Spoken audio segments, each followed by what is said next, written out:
Yo, what is up, Cassidy and Maldubious, my good friend Owen Kelsey? How you doing, buddy? Oh, I hope my mic is working all right. Please let me know if my audio is not bad. Dude, yeah, my Twitter got super hacked by a crypto scam who just friggin' took it over, just posted nonstop about different cryptos that were going to go to the moon, tagged like 50 people per post. And then and Twitter has been awful in helping me get my account back. They just go, so okay. In like 5 minutes, I got an email that said your Twitter's been accessed from another device. You've changed your password. You've changed your contact email address.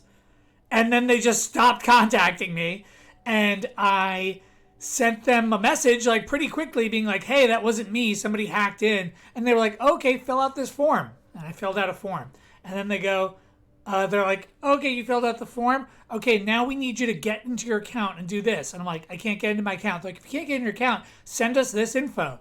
So I send them the info, and they're like, great, thanks for sending us that info, fill out this form. I'm like, okay, I already filled out this form. They're like, okay, if you can get in your account, do this. Can't get in my account. Okay, send us this info.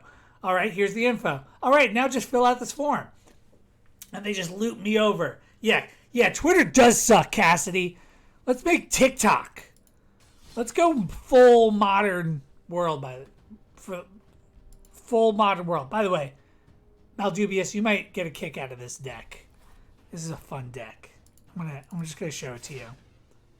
And this is my nephew Cassidy, by the way. And this is my buddy Maldubious. Mr. Tiberius Kelsey. He's a blacksmith. He's a real life blacksmith. Can I play Rocket League team? That's a tournament? Can you play Rocket League team? That's a tournament. I don't know about that. So you're just asking me? So I don't know if you've seen this card. Search your library for a sphere, basic land, or locust land card. Put it in your hand, then shuffle. 3 tap. 3 mana. It becomes a 9/9 Phyrexian construct artifact creature, loses all abilities, and gains indestructible and toxic 9. Activate only if you have 9 or more lands with different names among basic spheres and locusts. So it's like a bunch of mana ramp, and weird lands, spheres, and locusts, and basics. Can you guys hear this dog crying? Can you guys hear this? There's this very lonely dog in my apartment building. I just moved, by the way. Cassidy, I don't know. I'm not gonna play Rocket League right now. I want to draft me some Magic. That's what I'm in the mood for. I have been doing quite well. Oh shit! Did they get rid of? Oh no, they didn't get rid of it. Huh. So I'm not a huge fan of Forgotten Realms. So we're gonna stick with this. We're gonna stick with Shadows Remastered. Shadows, my god, what an awesome set! I freaking love Shadows Remastered, and I love Shadows over Innistrad. And combining all their Shadow sets, oh, it's good. Oh baby, is it good? How you doing, Owen? I just moved into a new place. Still settling in. But it's been lovely. Absolutely love it here. The neighborhood's great. But I'm still kind of living in a bit of a, not quite box city. But like I got nothing on my walls right now. Things are still pretty disorganized. Oh boy! Yeah, it's awesome. Oh. Sin Broder won me so many games. What I had in my last deck. At the beginning of your upkeep, reveal the top card of your library. Any opponent may have you put that card in your graveyard. Player does, it deals damage to that player equal to the card's mana value, otherwise put that card in your hand. So he's great value. Yeah, he gets hit by removal, but he's also a 3/2 menace for 3, and then either does extra damage.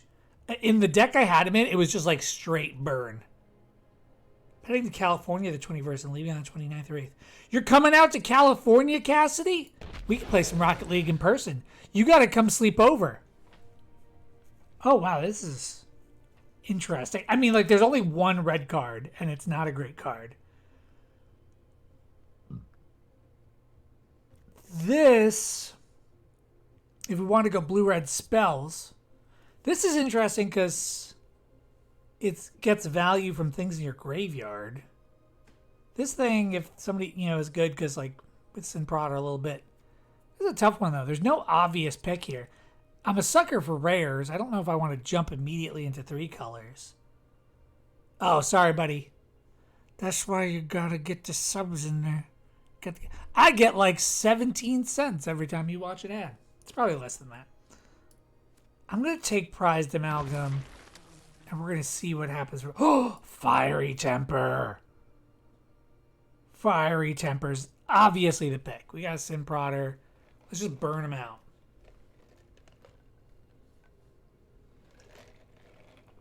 Yeah, that's giving me like, that's almost $1 right there.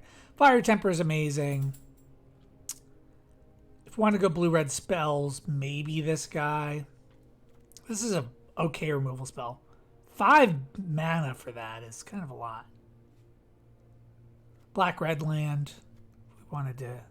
But I think Fiery Temper is just a clear pick. So let's just take that. Interesting.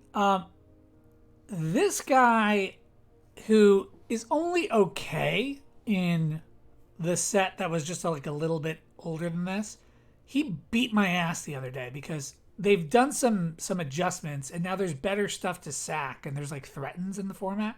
But now that I've got Fiery Temper and I think Madness cards go up, and this guy's a good Madness card. 5/3. Big white signals. Yeah, with that last pack for sure. I don't know about the red, but I think I'm going to just try to cut red. Specifically cut red Madness. Okay. So, whenever this or another creature dies, target player mills a card. Interesting. So these two are good for the Madness deck, which I do think I want those right now. Hey, chill out. I think this pack has a little bit of the Madness signals and a little bit of the blue-red spells. I think I'm somewhere between Black Rakdos Madness and Is It Spells right now. But I think I'm going to take this guy. He's a 2-drop. He's a Madness enabler.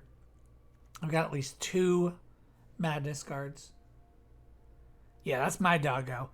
It's weird. It's like we moved into this place and it's so much more quiet than my old place. But somehow that is worse for her. She's like so... Because now when there's like noises, she's like, what the hell was that?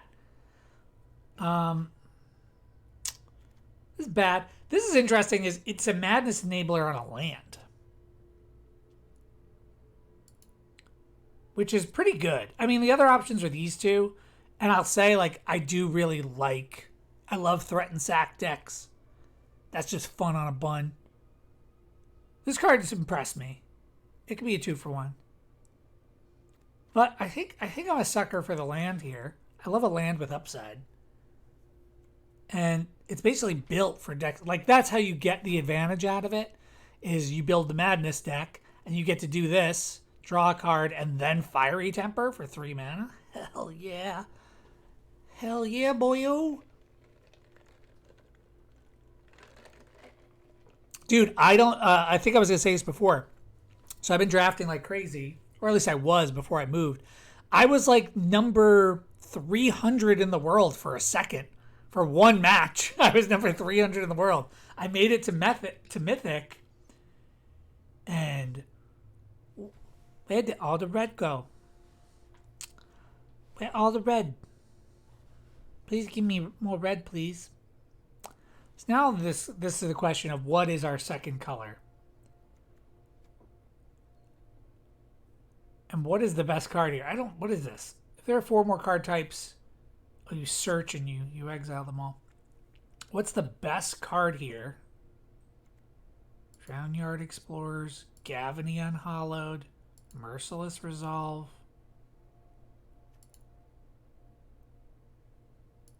I think I'm going to take that. I don't know if that's the pick. Hey, what was the name of that vegan taco restaurant we went to? I sent it to you in Discord. It's called Grab and Go. That lunch after the wedding saved that fucking day. I remember everybody showed up and we were all exhausted. Everybody was like, "Yo, I don't know if I can hang out," and we're all like, "Yeah, I understand. I'm beat. Like that was a long day." And then we had grab and go, and we were all good. The beginning of combat on your turn, target creature you control gains double strike until end of turn. Interesting. You know, this card is not always great. God, the art's good because it can be a 4 mana do nothing, but like it also, if you built the deck the right way, it can be insane. So I'm gonna take that. I don't know how good it is. Oh, Macabre Waltz with Madness is quite good. Wretched Hippogriff is a good card. This guy's fine. I think I'm gonna take the Waltz. Oh, there's another Waltz. Borrowed Hostility.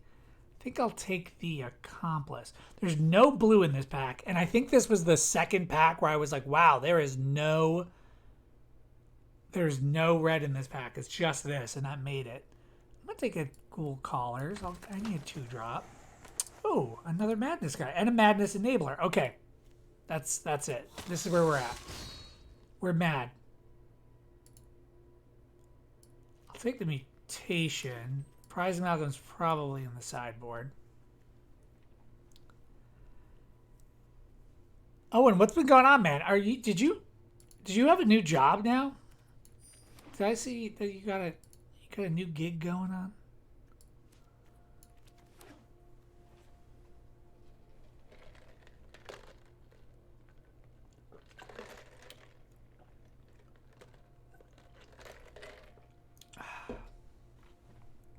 Oh.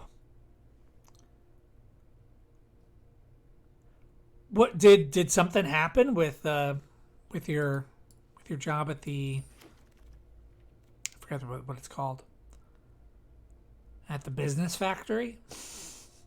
They turned Seance into an uncommon. That seems kind of crazy to me. Thermo Alchemist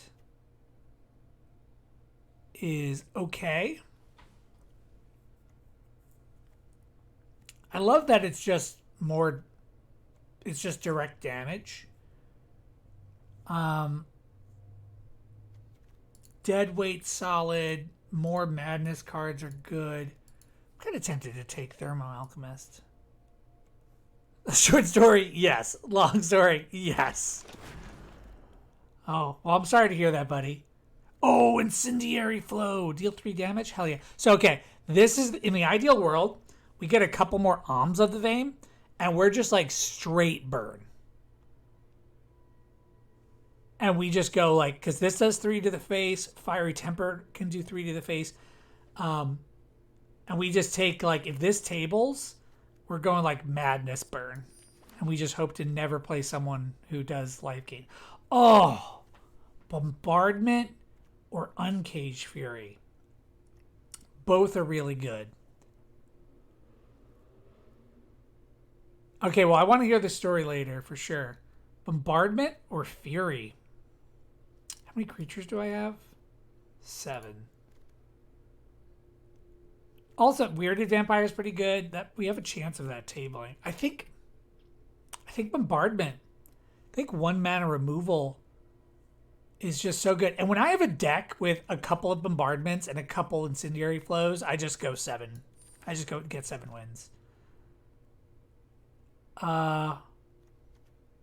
Okay, this is cool. So Vampire or Alms. Okay, let's do the burn. Oh, I bet Alms will table is the thing. Like, might be the better pick.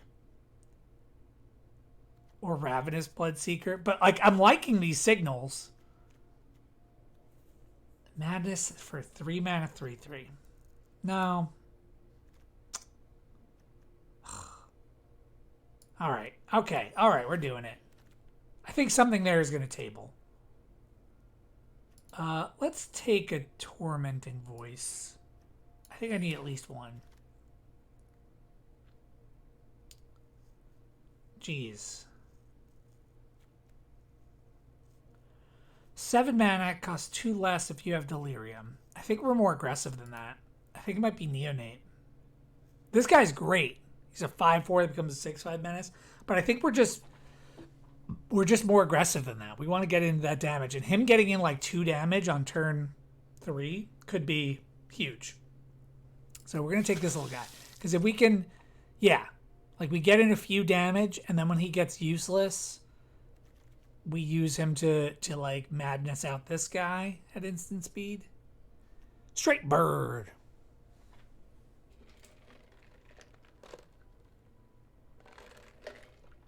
I don't know what straight bird means.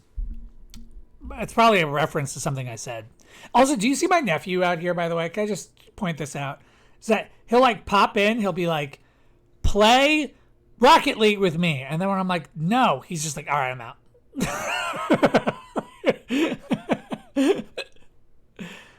I like Borrowed Malevolence. This is a fine card. Interesting. So, okay. So Shreds of Sanity. Return up to 1 sorcery and instant, and then discard a card. Well, we have Alms. We have Fiery Temper. We've got Galvanic Bombardment.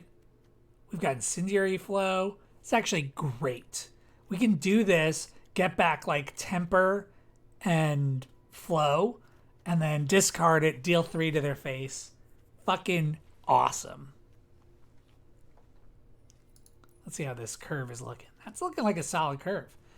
Yeah, we're a little spellsy, so this Thermal Alchemist actually feeling much better now that I got that Shreds. This will be fun. This will be super fun. Yeah, we're just gonna burn them down. Blood Mist is maybe looking cuttable. Oh my god, there's still an Anguish I'm making. I think we take our 3rd Gorgers. God, Anguish I'm making? This is a rare they turn into an uncommon. I'm gonna take Anguish I'm making. I don't know if I'll keep it.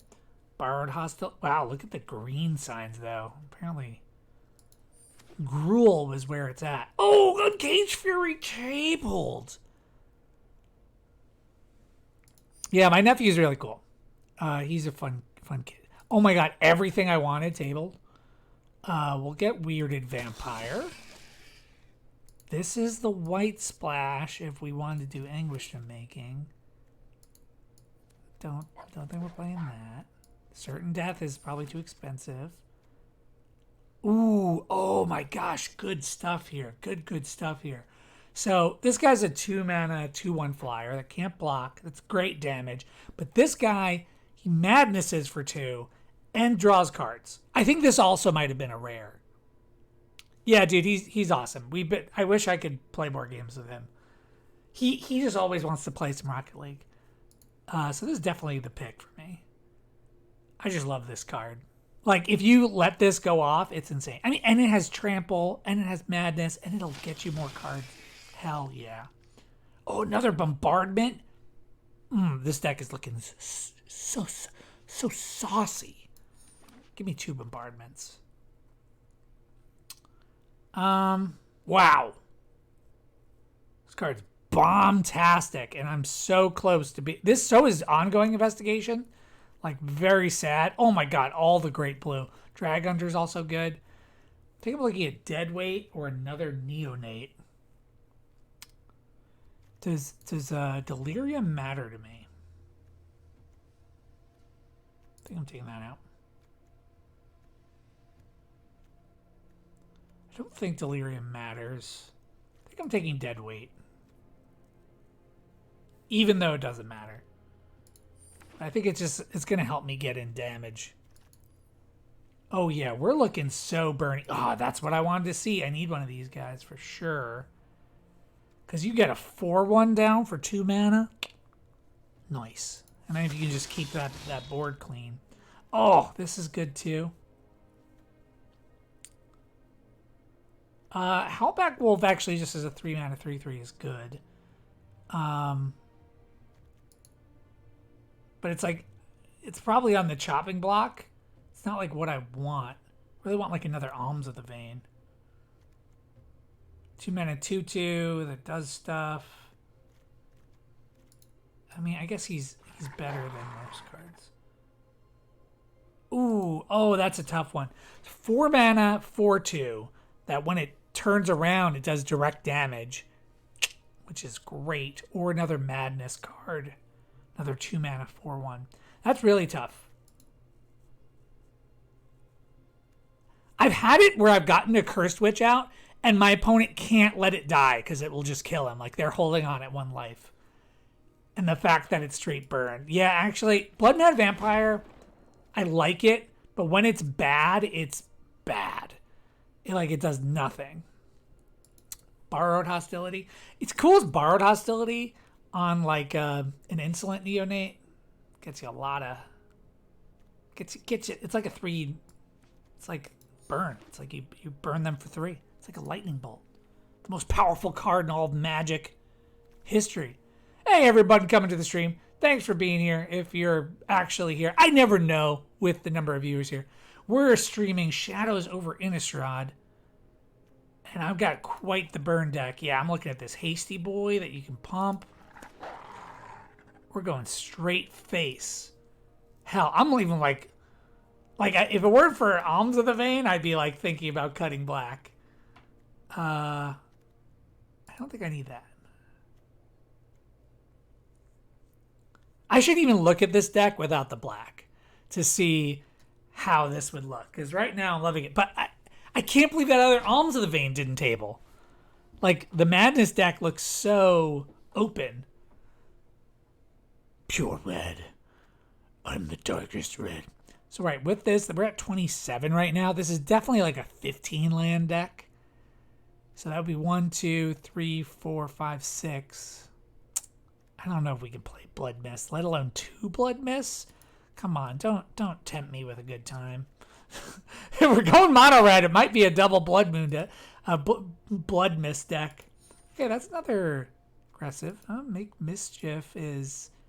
If we're going mono red, Make Mischief is going in. Because, like, what do we get in black? Almost nothing. Actually, all of my black cards are pretty mediocre.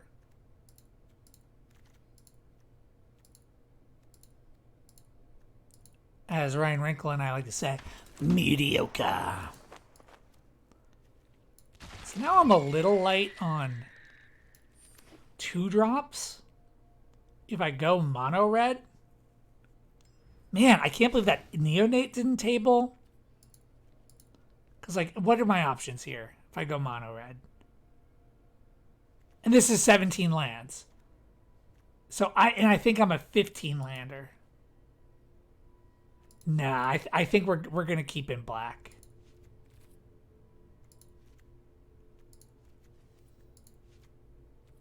We just need the 2 drops. And we're gonna go 15 lands. I can't. Maybe Traitorous Blood is coming out. But that's pretty damn good. Blood Mist might. The thing is with Blood Mist right now, like, if you get down the 4/1 and then you play a Blood Mist, or the 5/3 and then you play a Blood Mist, you're fucking golden. Like, they're gonna have such trouble blocking. Okay, we can take that guy out. And let's just put this. So that's 15 lands. So if we take out 4 cards, I'm gonna take out Malevolence.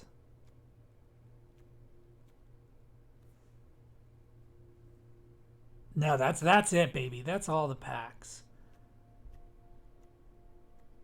This is spicy.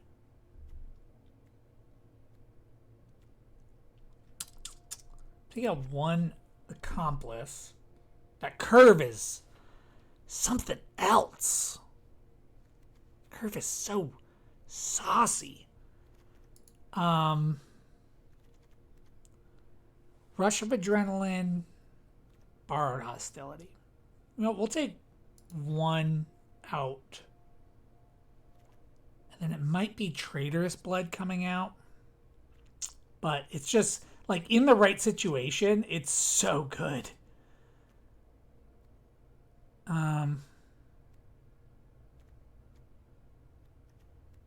There's nothing in my 2 drops I'm taking out. I think it's This is the only really the card that's sticking out to me that should maybe come out.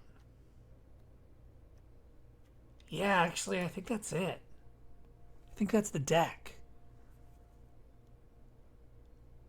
It's looking saucy. It's looking saucy. So the season ended and they dropped me out of Mythic down to Platinum. Decks like this, they're going to jump me right back up to Mythic. I know it. Because like the great thing about decks like this are they're hard to fuck up. The only way you fuck up is where they don't give you any of your early game. like so. But we're going to keep this. My greatest weakness.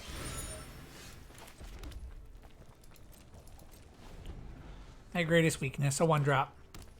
With a butt. How could they give that lady such a fat butt? How does this guy have more cards to play than me?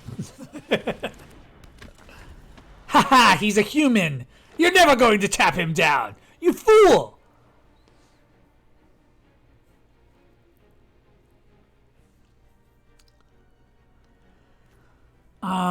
This guy, always looks bad when they have blockers. Ooh, Blood Mist! Oh my gosh. I think I have to go aggro.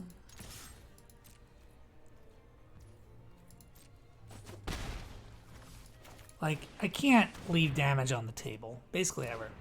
You're going to see the D&D movie or the Super Mario Brothers movie. You're the second person to ask me today if I'm going to see the Mario Brothers movie. I think I should. I feel like the market is trying to appeal to me. They're going, listen, nerd, just come here. Come watch a movie. We'll make things for you. Which one did you hear is garbage? Mario or D&D? Oh my gosh. So let's do this. I'm really hoping to hit a land here. I bet he's going to block. Oh, he did not block?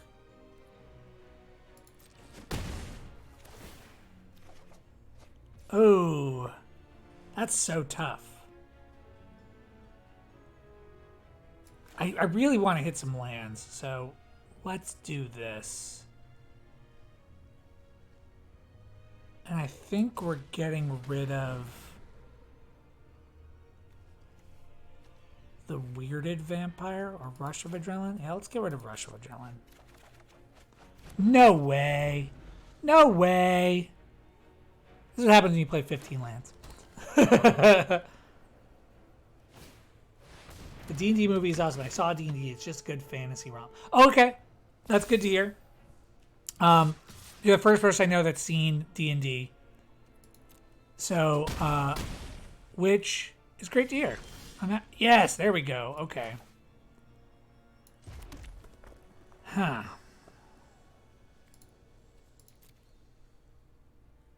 Oh, I shouldn't have played a land. Oh, right. Yep, and he can tap me.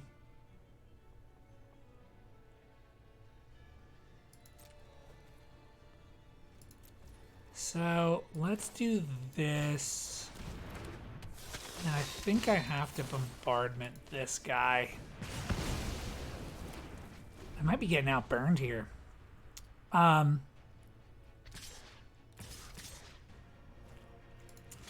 I'll block this and take 6.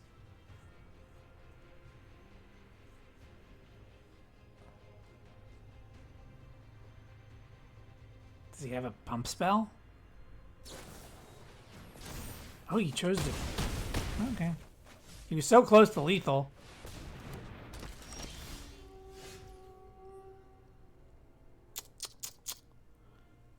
I'm wondering if there's a way... Because if I do Uncage Fury on this guy, he'll do 5 and then pump up 1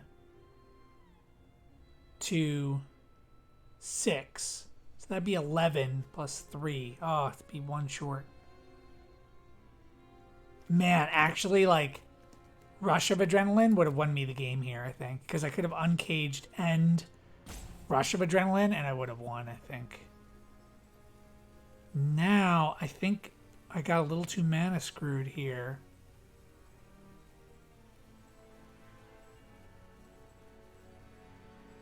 Because what, can I make 2 bodies? No, right? I can make 1 body. 1 body and pump. So I can block 1, 2, 3. I take 3, I die.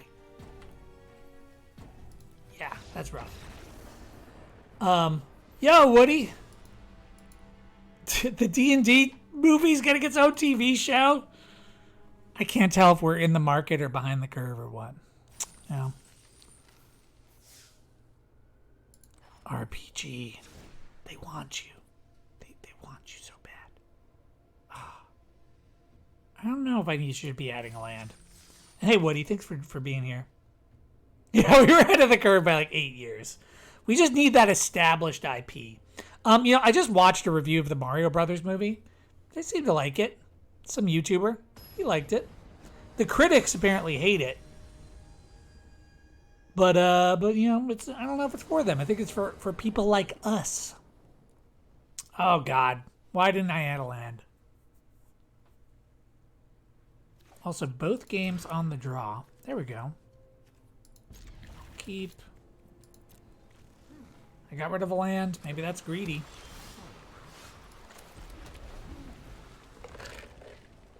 It's looking greedy.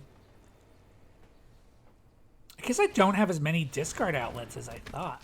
No, you cannot keep this guy, okay? I don't like that.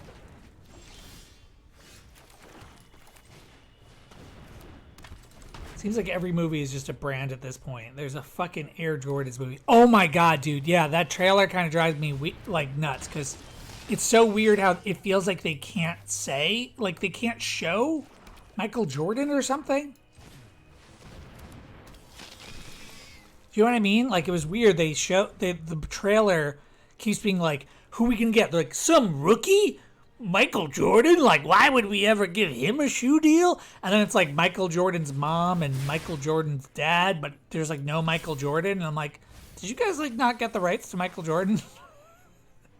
And it's like just called Air. Like, it's not called Jordan.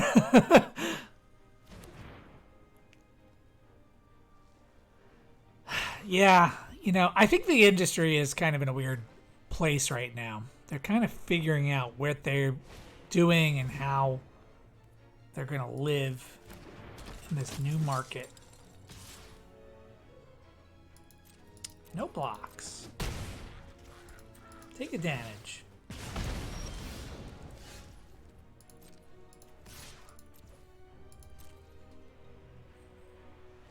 Oh, you like that?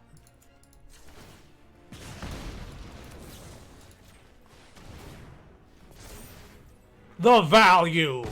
It's overwhelming! Oh, I wish I had the mountain. Give me a mountain? Oh, no cards worth playing? Man, I guess I don't have as many madness enablers as I thought I did. Maybe I should go count them. Oh, God. That's a crazy good card.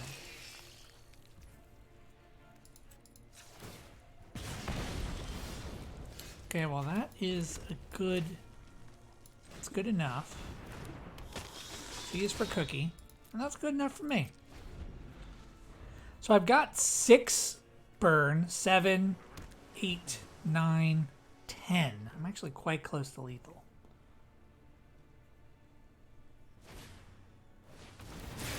He made the decision to never see Jordan. Like, is it a decision or like could they not get the rights to him?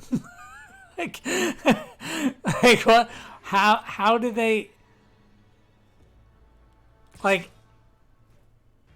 I'm sure he's selling it as like it's a decision we made, but like that feels very like they were afraid of dealing with Michael Jordan's attorneys or something.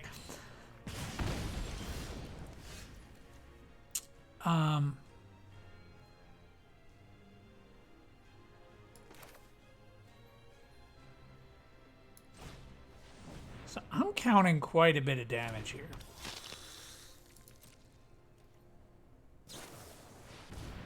Oh, interesting.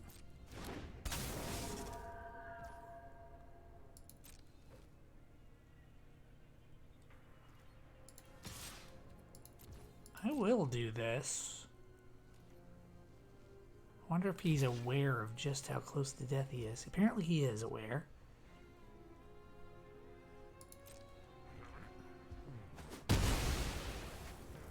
Okay. And then I think we're gonna pass.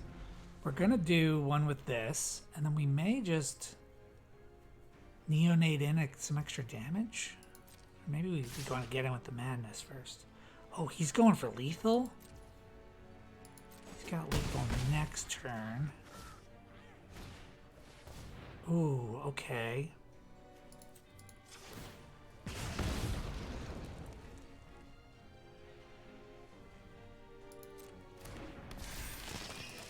Okay, so we know his whole hand here. So we're going to do this. And I think we win. Actually, I know we win. We know he has nothing.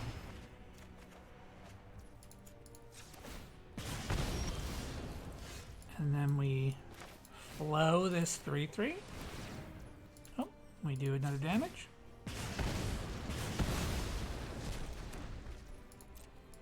We attack for 5. And that's lethal, boys! Oh!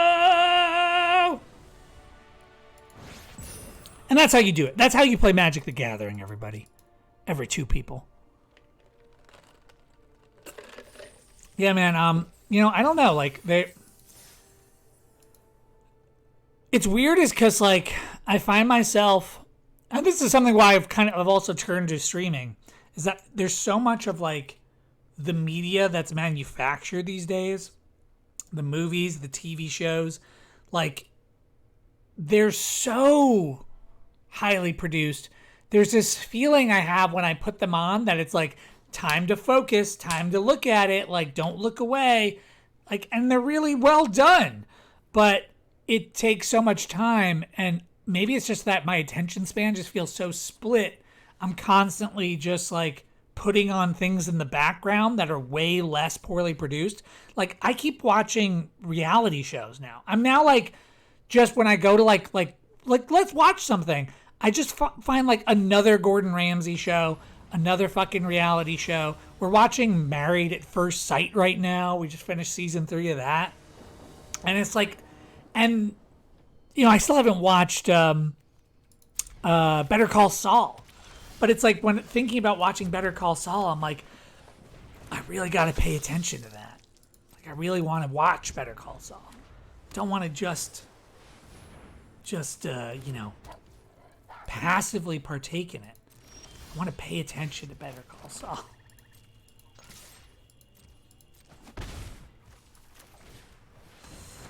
All right, I'm still need some stuff to make this hand worth really desiring. Oh, that is totally fine. Oh my god, that's all you got? Well. So I think we have to keep the neonate just to make Blood Mist at all viable. But, you know, if he does anything.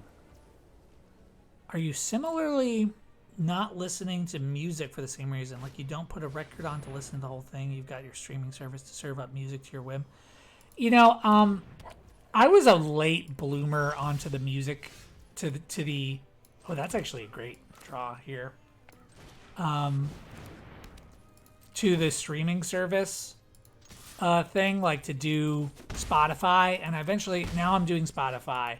But lately I've been kind of getting Spotify fatigue, where they keep making these algorithms. For some reason, they think I love ska music, and they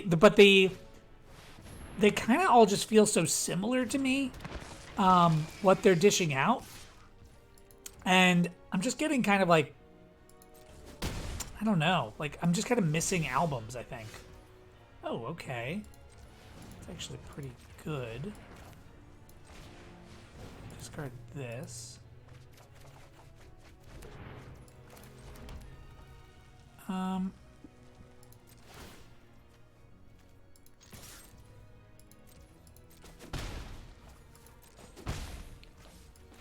Okay.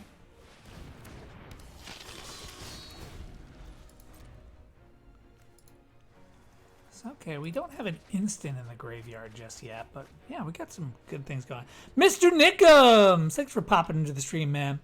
My Discover Weekly is horrible. I minus like 2/3 of every one of the past 3. Yeah, really bad algorithm. Yeah, it's. I every so often I find stuff I absolutely love. Like it's not totally broken. Do I take the damage? Oh, and did he loot? He did. Oh, he did loot. I guess because he didn't have green mana. I think I just take the damage. Oops, nope. Yeah, I think it's better to have these creatures. Yeah, the algorithm have just been very... Oh, dear God. Well, guess who's getting Incendiary Flowed? Hey, that's pretty good, actually. So, I was thinking about looting away these lands, but now I think I'm going to take it. Do this, we do this. Incendiary Flow you.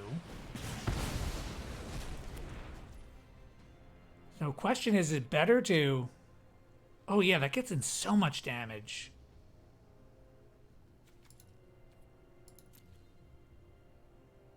Oh, but I could also just make this. Because if I double strike, it'll be 3, 6, 7. And that's half his life total. Plus I go up to 14. Or is it better to draw a card? Oh, this is a little tough. Okay. I think we just go for the most damage. We're going to discard this. We're going to cast it.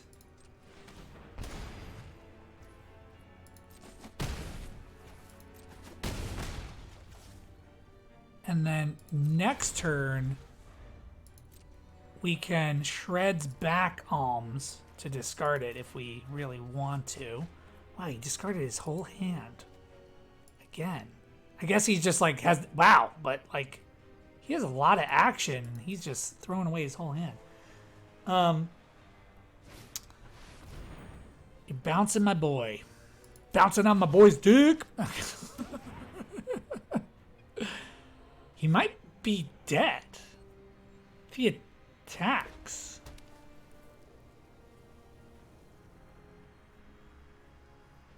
He's got a block, right? Where does he attack? He attacked with both. What a fool! We're gonna do this.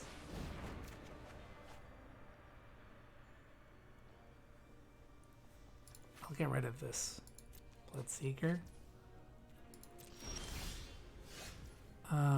So you get double strike.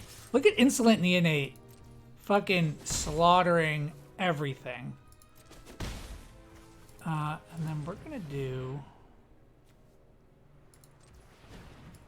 Shred of Sanity. Submit 0. Get back Alms.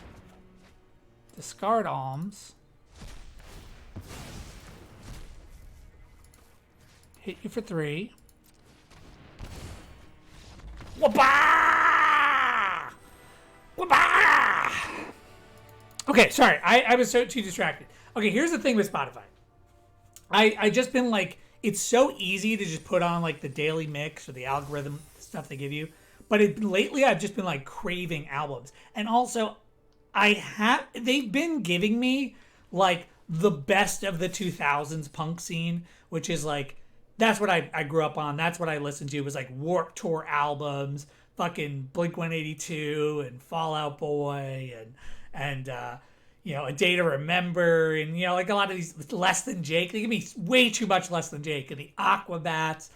They give me all this shit, all these like music I really do like, but I kind of miss now I want new music, and sometimes they give me a new band that I love. I love going down that rabbit hole and just like listening to great stuff.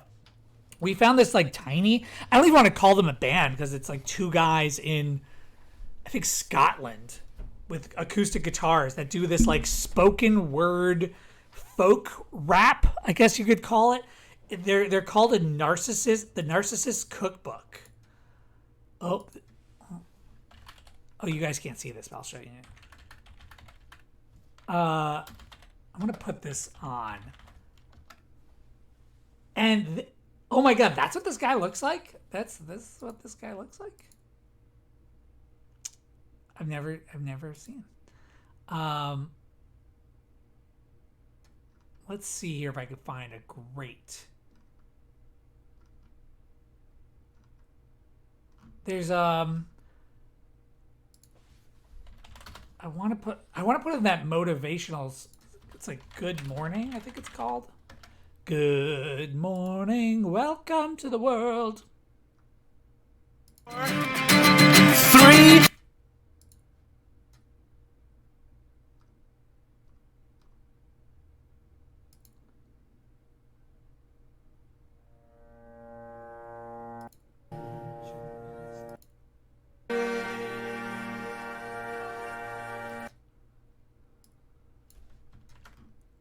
I'm gonna find this. But anyway, I love finding some like good new stuff. Biffy Clyro, by the way, oh my god. Fucking they have been awesome. I love this band Biffy Clyro.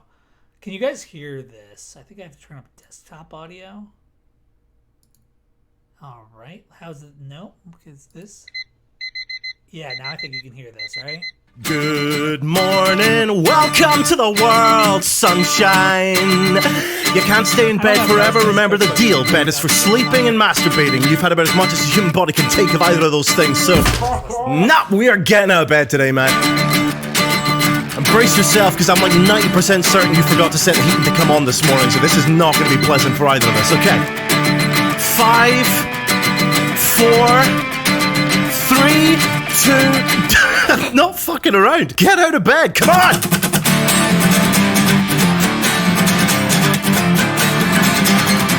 Have a shower immediately. I know you think you're fine and you smell okay. You're not, and you don't. And as soon as you get into the shower, you're not going to want to get out of it again. And this is what we do. We get clean. We get our body feeling better. And then we put some clean clothes on. Some fucking Jesus Christ. If you need to do a smell check, they're not clean. That's it. You know what? I'm adding laundry to today's list.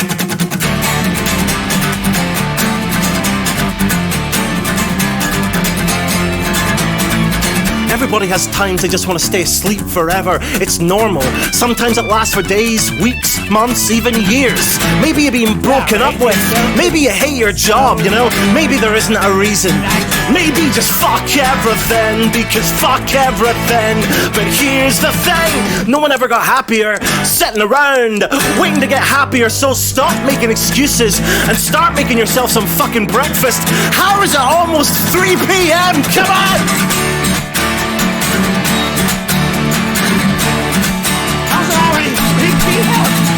Good morning, welcome to the world, sunshine. This is how we get better.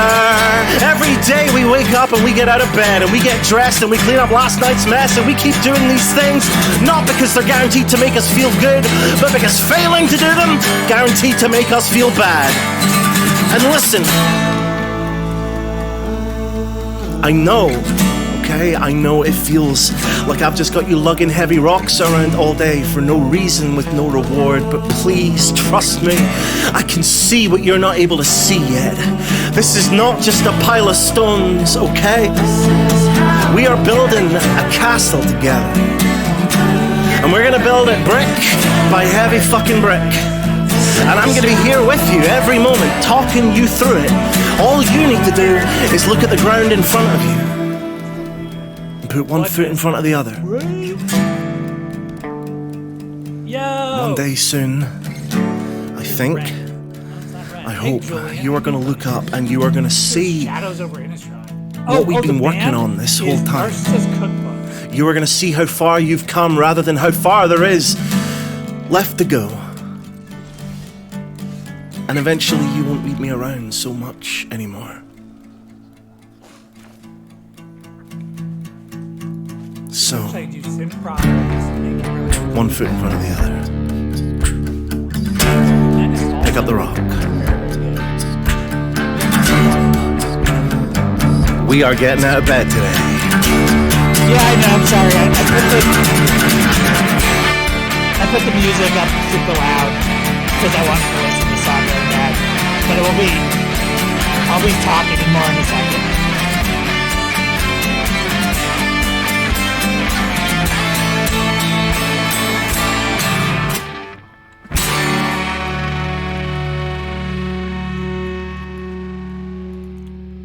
All right, sorry. Yeah, I wanted to listen to that song. We were just talking about whether we're more into the old music and just letting algorithms just fucking rule our life with that stuff, or if we. What is this guy doing? How is he gonna? Is he gonna kill? Oh, he got lifelink. Oh, that's brutal. That's very good for him. So, is it still okay? Well, he's not giving me that mountain. That's for certain. How you doing, Julian? Streamer 101. Don't lose the audience over AV levels. Yeah, man. That is a very good advice, if ever I've heard some. What's the move here? It's probably. I think I want to keep. My risk of dying. The answer might surprise you. Well, this sort of saved me. No, it'll get me up to 12.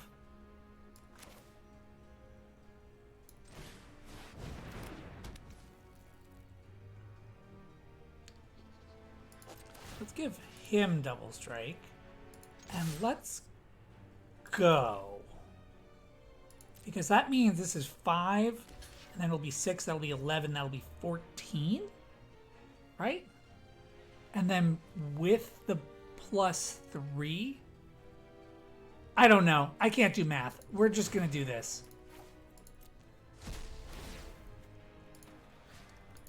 Math is for blockers. I'm just going to do the most damage I can. And he's going to gain 3 is the problem. Yeah, so he's not dead. But he's damn close to it. And now I have a 7-4. And a 3-2 menace. Oh my god, taxes! Oh my god, we have to do taxes! Oh my god, everyone! This has just become a tax stream. Everyone, we're doing taxes. Oh god. Oh god, that was me purging my tax edit. Quick, get on TurboTax. No way. No way does this guy kill me. No way.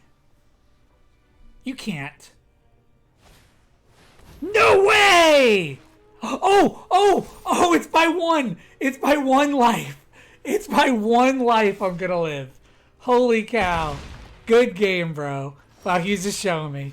Just showing me. You want to give me that card? I'll take that card. No, he does not. So, actually, well, yeah, I just double strike my menace guy. Yeah. And Blood Mist coming through in the clutch one more time at 1 life. Oh my gosh. I am playing against another human. Theoretically. You'll never know when they're bots. But yeah, this is Magic. Yeah, there's a lot of people playing this game right about now. There's a lot of people in the world. And I'm a top level player. And you just saw some top level plays. And that's right. I'm going to toot my own dick here for a second. Yeah, my God, I am terrified of taxes this year. I'm not gonna lie. I've had smart tax decisions for the past few years. Owen might even remember that at my wedding, I was just giving everybody tax advice. I felt so smart for like getting money back on my taxes a few years in a row. And then all this year, I haven't done any of this stuff I was telling people to do. It was just a rough, tough fucking year to try to do self-investment and correct things. So I'm terrified of it. we'll see how it goes. Okay, this is a mediocre hand. Again, we're on the draw. Come on, game. Anyway, ain't nobody got time for taxes. Which, by the way, yeah, hey, I'm just gonna put this out here. I'm one sub away from eating these vagina flavored chips. I can't help but notice, Julian, you're not subbed. I've got these pussy flavored chips here. You could lose your virginity with Chaz chips, and you're thinking, no, that's not real. How does everybody have a Thraben Inspector? That's right. These are pussy flavored chips, according to the packaging. They're Lithuanian in origin. That's about everything I know about them. Oh, maybe you are subbed already. There's just no icon next to your name, so I kind of assume not. But I've made mistakes assuming stuff like that in the past. We're gonna kill this boy. Or reading, I should say. I've made mistakes reading some of the Twitter icons in the past. Subbing involves money. Yes. So you're probably followed. But you want to give me $4.87. Hey, that's a whole different ball game. Listen, I'm a man who's hustling out here, all right? You got to respect it. I will pump. I'm a little worried that he's going to have something here. Okay. All right. Not going to do more than that. Are you a virgin? Am I a virgin? I'm like a little offended. Because you fucked me in the back of the bathroom at prom.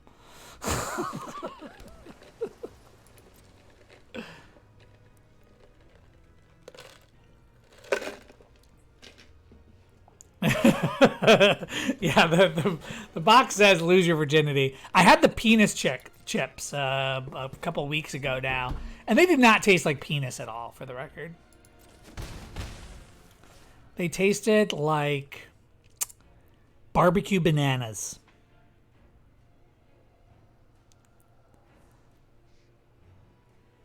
Void Song, you banged my asshole after after graduation. How dare you ask me about my virginity? You know it's been preserved because it was my butthole.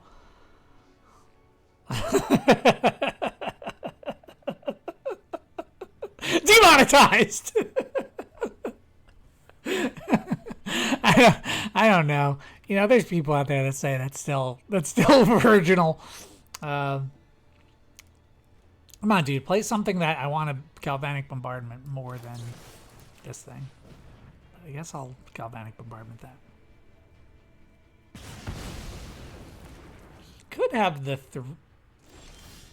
He could have the flashy 2/3.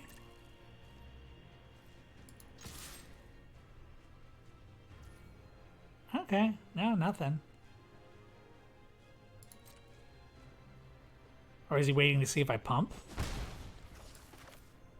All right, I think. Oh no, this guy. He's probably got a counter spell. He's got something. Okay, it's not a counter spell. I guess he's just drawing with the clue. Demonize and demonetize. Demonize, demonetize. Is it Strongbad that said that all good death metal lyrics begin with DE?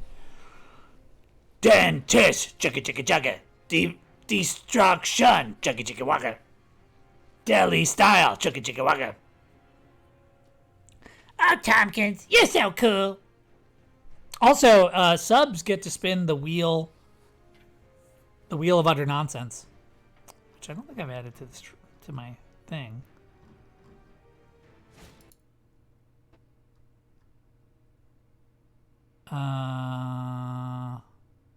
You're like, Shane, I'm not gonna do that. We're not putting money on the program. What does this guy do? Return target spirit, so he can return himself. let's do this. Deli style. Chugga chugga wugga. No, it's okay. You don't actually have to do it. I just, I'm just hustling. Just doing the hustles. Okay. I'll pump. And if you choose to bounce it, that's okay.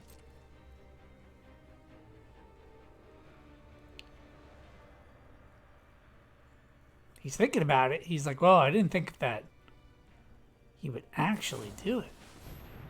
Oh, interesting. So now I think I did this. Oh, I can't do both though? So if I pump again, he's going to be a 5-1. Oh, okay. Yeah, actually, we do this.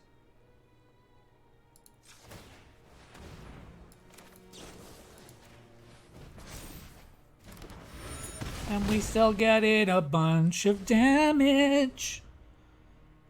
Waiting for the rain to let up. Take my dog for a walk.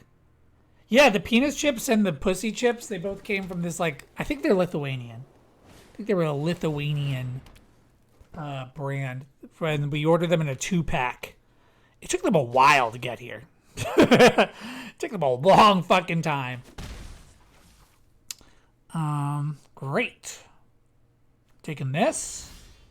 Ooh, baby, baby. Oh, they're all instants? Come on. Where's my incendiary flow? I'm gonna pump. One time. And we'll play a Sin Prodder. And you're gonna draw your card. And you're gonna pass the turn. Customs. I don't know if they're custom. It seemed like just like a weird Lithuanian chip company that did like novelty chips. But again, when we were talking about them when we first got it, was like, oh, what are they? How do they flavor them? How do they get the taste of pussy off of off of a chip? How do they get the taste of cock off of a chip? And ooh, okay, you gonna give me that, or you wanna? Going to take 2 damage. He's at 6, so he can't take a lot of damage. He's got to think this over. You should give it to me, boy. You should give me that. Give me those chips. Give me that. Excellent. So, do I double attack? So if I double attack, he either single blocks here or he double blocks here. If he double blocks there, I get to do this. So we're going to double attack. I've got good options. And his hand is empty. And look at all of my sweet, sweet cards. Oh, baby, I love the way I borrowed hostility, my guy. Although, actually, wait. Now I'm thinking about it. Can I just win? If I do +3 and then I pump? Yeah, actually, no, I just win. Let's do cancel. I want to do +3 here. Winning's probably better than saving my guy. Oh, baby, I love the way. Gym to table. I only eat old-fashioned vagina chips made naturally. You need those organic vagina chips. Gym to table is a great line for aspiring Epicureans. What is an Epicurean? Okay, I'm going to tell you, my instinct there was to pretend that I just knew what you were saying. And just like play it off, but I have no idea. What is it? Epicurean. I'm decided I'm going to be vulnerable. Epicurean, in the modern popular usage, an Epicurean is a connoisseur of the arts of life and the refinements of sensual pleasures. Epicureanism implies a love of knowledgeable enjoyment, especially of good food and drink. Yeah, you nailed it. Oh my god, just got a fucking ad for TurboTax! No! No way! How did they know? How the fuck? Okay, this is a little bit of a questionable hand, but I love me these creatures, so we're going to keep it. So far, we're doing pretty good. Pretty good. We're 4-1 right now. Maybe I should put a little. We're gonna put.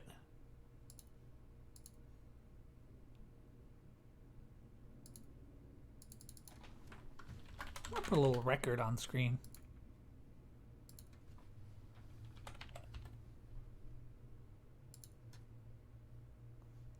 All right. Oh.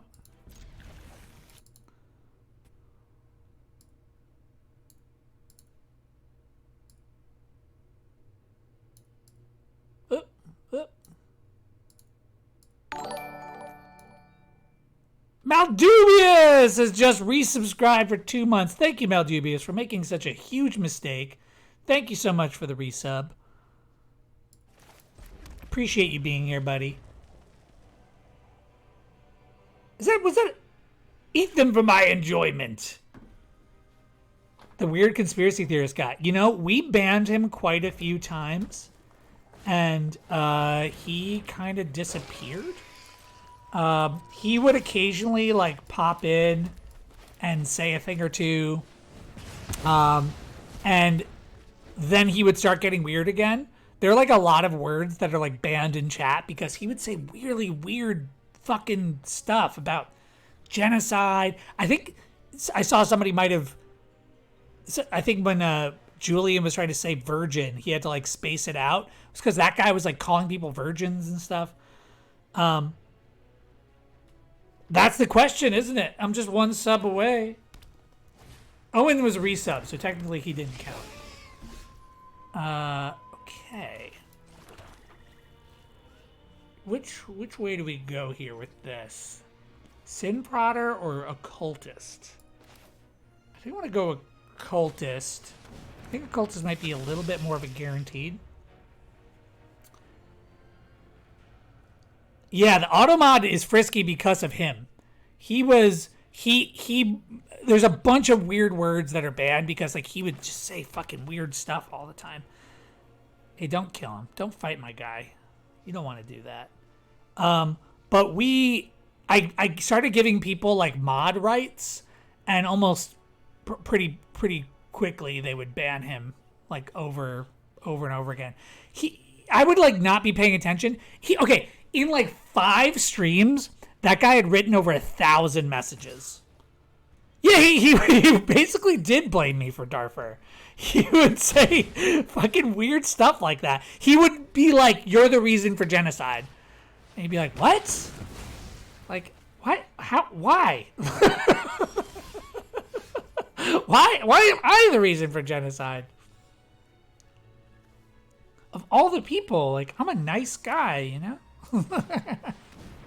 I'm cool. I'm not Darfur, bro.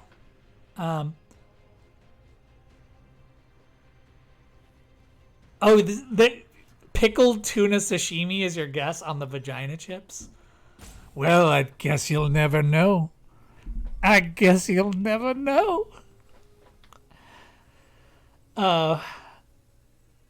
Tastes like vagina, but not like, yeah. I corralled him that one night, but oh my god, yeah, you and him weirdly spoke a similar language, and you guys were cracking me up together. He's definitely a troll, like, but he would talk so much off the side. Okay, I multiple times would be like, "Yo, I'm gonna try to like connect with this guy, get him to stop being so weird," and I was like, "Hey man, where are you from?" And he said, "I don't know how to answer that question." What? You don't know how to answer? Where are you from? Okay. We got some good options here. Let's start by getting some 1-1 counters. Oh, he's looking a little like he's got something. What could it be, I wonder?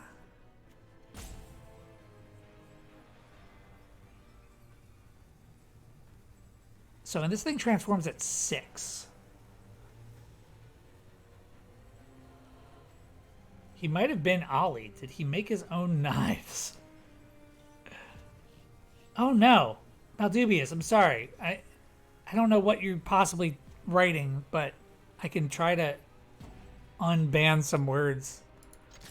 I had to put a bunch of I like, and the thing is, like, when I read, a couple of times I've been like, hey, let's go through the list of weird words that I had to ban because of this guy, and they're not fun. They're not fun to like read. And I really want Sin Prodder, but I think I might just need to kill Shrill Howler. My question is does this go on the stack if he goes to do it? Right? It would. I'm pretty sure it would.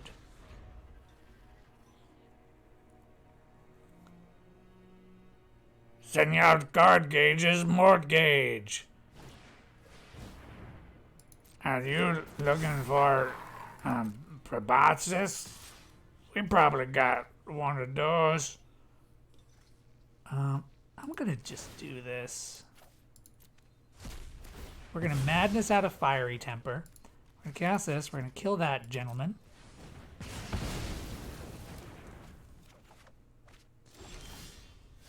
Ooh, baby, I love Shreds of Insanity. When you've got 2 fucking great spells in your graveyard. Actually, do I just do this? Void Song! Julian just made a huge mistake. Thank you, Julian, so much for the sub. Thank you for being here. And with that, we're going to wait till the end of this match. We're going to eat the vagina chips. That's right. That's the 25th sub, buddy! Let's go! Oh, this guy's so boned. This burn deck is so good. Thank you so much, Julian. Thank you so much. You did it. You brought us all together. This guy just scooped. Here it is. And I gotta say, let me grow this. Oh.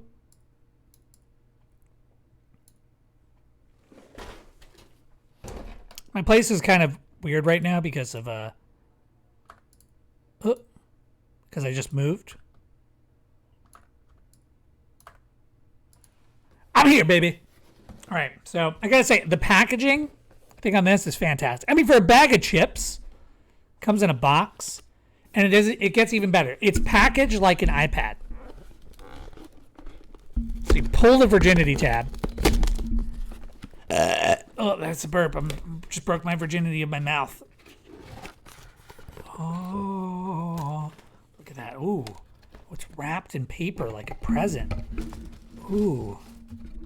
Oh, look at that sexy lady sitting on chips. Her vagina's in those chips.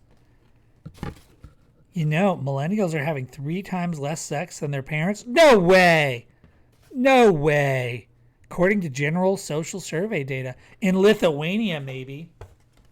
Maybe it's true. I don't know. There's too many of us. We just don't have the urge to procreate like we used to. And inside this paper, here it is, you guys. It's the pussy chips. Do they count paying as sex? If so, way different now. 18 plus only, limited edition, all body, tastes good for the hot ones. No preservatives. Yes for sex. Okay, I'm giving you the full experience here. It has a health and safety information, in a lot of different languages. That's all that is. Let's see if there's anything of interest. So the ingredients: potatoes, rapeseed oil, maltodextrin, salt, onion, sugar, cream powder, yeast extract. Let's see. That doesn't smell appetizing. I don't know what that smells like. Like, there's definitely potato chip smell in there.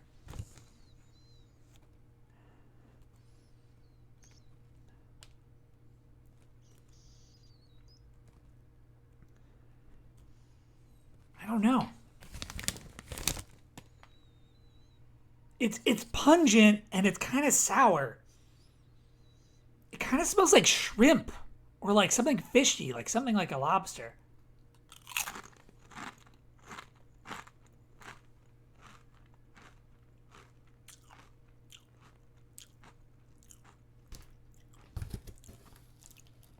I don't enjoy it. is that?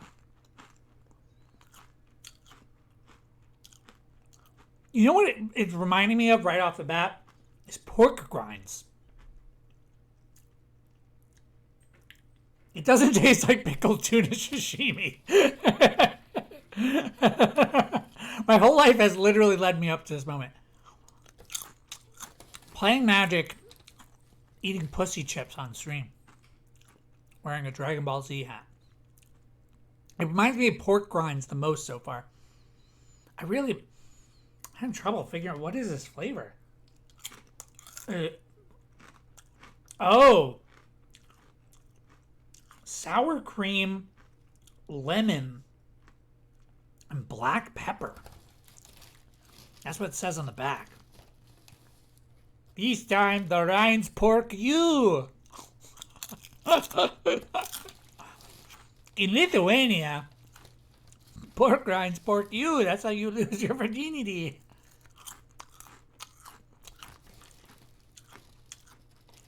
It's weird. It's like, now that I've said those things, like I can taste a bit of the sour cream.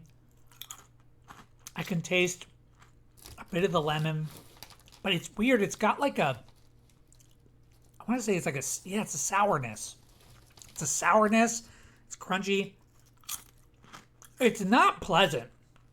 It's not like, there's no umami about it. You know umami? So you're telling me a vagina flavored these chips? Chicharon. Chocharon.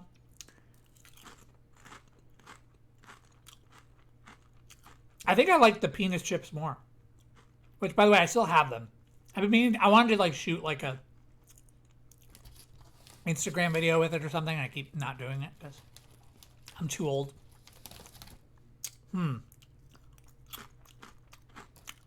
Oh, that one was weird. That one was a weird one. Oh, we gotta do something else. I forgot about this. You guys, we gotta spin the wheel. We gotta spin the wheel.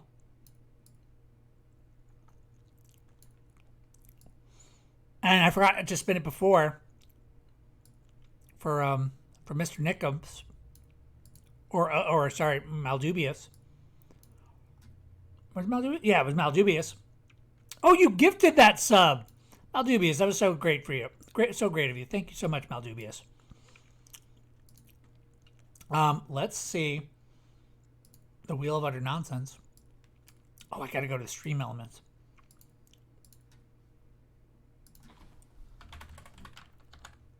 I always mess it up. Is it Stream Elements or is it Streamlabs? We gotta spin that wheel of utter nonsense.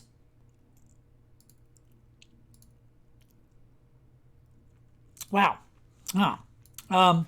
Yeah! We gotta do 3 spins. Yes, we do. Let's see here. Is this working? Yeah, here we go. Okay, that one was a better chip.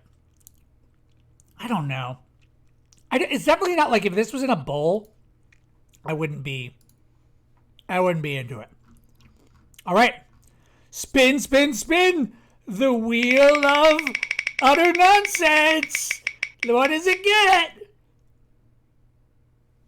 AI chaos. AI chaos. AI chaos? AI chaos. What does that mean? What does that do? I'm trying to remember what my idea for this was. What was AI chaos? Oh, I think, okay, you know what? We're going to go. Okay, we're going to go to ChatGPT.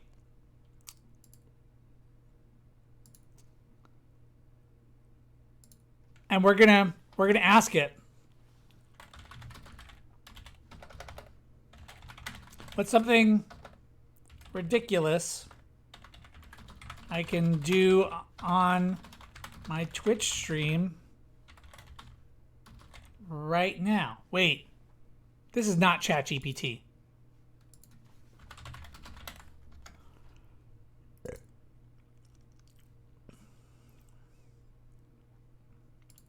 We're gonna just ask ChatGPT what to do.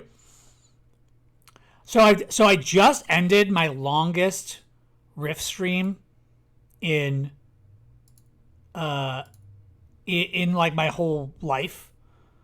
And let me do this for a second here. It was a really long, epic journey, and I have a baby coming in like less than 2 months. So I'm taking a pause from doing rifts, but I've decided afterwards, once the baby's a little more settled, like maybe when they're like 6 months or so, I'm gonna start doing some rifts content. Dude, it was a great journey. Let me tell you, Mike Yaz got his juicer to the end of his life, which I've never seen happen before. Huh? My chat. Why isn't my OpenAI account working? I definitely have one.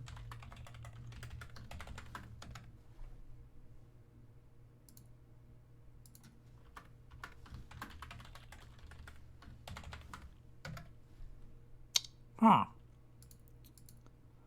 Okay, let's try. Is the text AI on Bing open yet?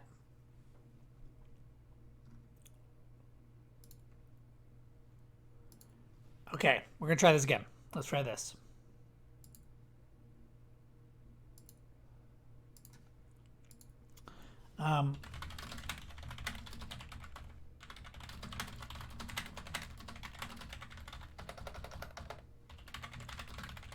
Oh, I remember what it is. I was gonna have us all like come up with a series of words and then have an image generator generate that image. How about a live game of Twister? You could assign the colors of the viewers in the chat, adjust the streaming quality to show more of the board, and let everyone take part in a wild game of stretching and spinning. This would be sure to draw a crowd and be a hilarious addition to your stream. No. Give me something else. You could create a dance-off with virtual avatars on your stream. Create a leaderboard, award the winners with a virtual prize, have the audience weigh in on who they think is the best dancer. No, I don't like that either. Do a complex dance routine. Take requests from your viewers and dance to their favorite song. Try your best to do the entire routine by memory. Let the hilarity ensue. Can't just be eat pussy chips. Just give me eat pussy chips. An impromptu lip sync battle. Okay, we're done with this. I'm spinning the wheel again.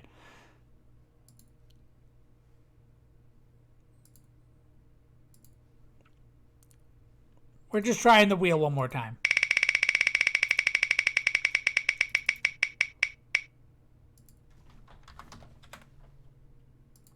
What is that? Metalocalypse voices. For the next 10 minutes, we're gonna speak only in Metalocalypse voices. That's right. From now on, we can only talk like turkeys and the squiskers. Murder faith. And pickles, you dried up buttholes. Those are terrible pickles. Do you have a mid-journey account? I think it's not free anymore. No, they started charging. I thought about getting a mid-journey account because I was using it all the time for riffs.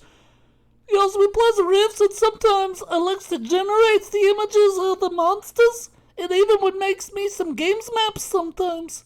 But the stupid buttholes. They started charging and I used my whole trials. We did something good with them, those. I'm sorry to everyone who doesn't know Metalocalypses or doesn't find their voices very funny. If you haven't checked out Metalocalypse, though, you really should. It's maybe the best show about the heavy metal bands that there ever was. Oh no, there's no creatures in his hands. Shut up, Tuckies! Maybe we just discard the blood mist? I think that's good works. Yeah. If you were really hardcore, you would discard that swamp. Nobody needs lands! I just want to have some creatures so I can live my own caged furies. I think we're gonna discard the Blood Mist. Oh! This is so difficult! I want the Blood Mist so bad! But I don't have any creatures. Oh! There goes the land! Never punished. Only slightly punished. Oh, I'm gonna give that guy some dead weights. And look at this, we never got punished for the lands. Toki, wow! I am so impressed with you right now. Have you guys ever seen, if you watch the, I don't even know if you have a passing interest in Metalocalypse, let alone know a lot about it, but if you guys have ever seen the DVD bonus features on Metalocalypse, there's some hilarious shit where for 30 minutes they all just sit in the closet in the dark and just name bands and award each other points. Oh, sorry, buddy. Oh, these. Okay, we gotta. Oops. There we go. I gotta to switch it around. Go do the regular ways. Yeah, that's better for now. Oh, he also got an accursed witch. Oh, jeez. I think I lose the double strikes. Hopefully it don't die, because otherwise this spell's gonna be very blank all of a sudden. Oh, hey, kitty kids. What metal are you listening to? Is it darker than the darkest dark times infinity? Oh my god, I'm just noticed. Ow, ow, ow, ow. My kitty cat's giving me all the scratches. Use them kitty cats. Wow. This guy's got a lot of Olivia's dragoons. Like a bit of a suspicious amount of it. Ow! Ow! Damn it! This cat is going bananas on me! That's pretty good. Look at those mans. Let's see how this goes. Hopefully he don't kill me. Giving this guy some rocks of adrenaline, that's pretty good. Oh, he's gonna take 8 to the face? I like that. I like it when that takes the images to the face. Kitty cats, you're getting real aggressive with me. He's giving me claws. The Cult of Luna. Ah! That sounds pretty cool. Kitty cat, you gotta quit. The Cult of Luna. That sounds pretty cool. I want to be the Cult of Lunas. I want to be like them. I don't think my opponent even knows just how close to death he is.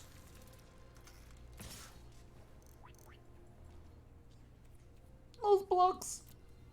You can do the images to me. Huh, huh. There we go. Little burp for everybody. Okay. Oh, baby, I like the way. You look at me every day. So, I think there's a ways we could do lasers here. And I think that starts with this. Maybe this. I think. Okay. I don't think we give too much away.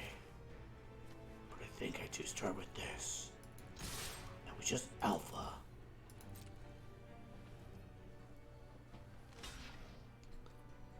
That's right. That's exactly what I thought you would do. Now I got trample, bitch.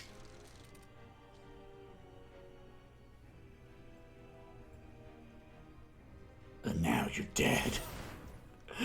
Yes. Oh my god. That's so much damage. That's so much damage.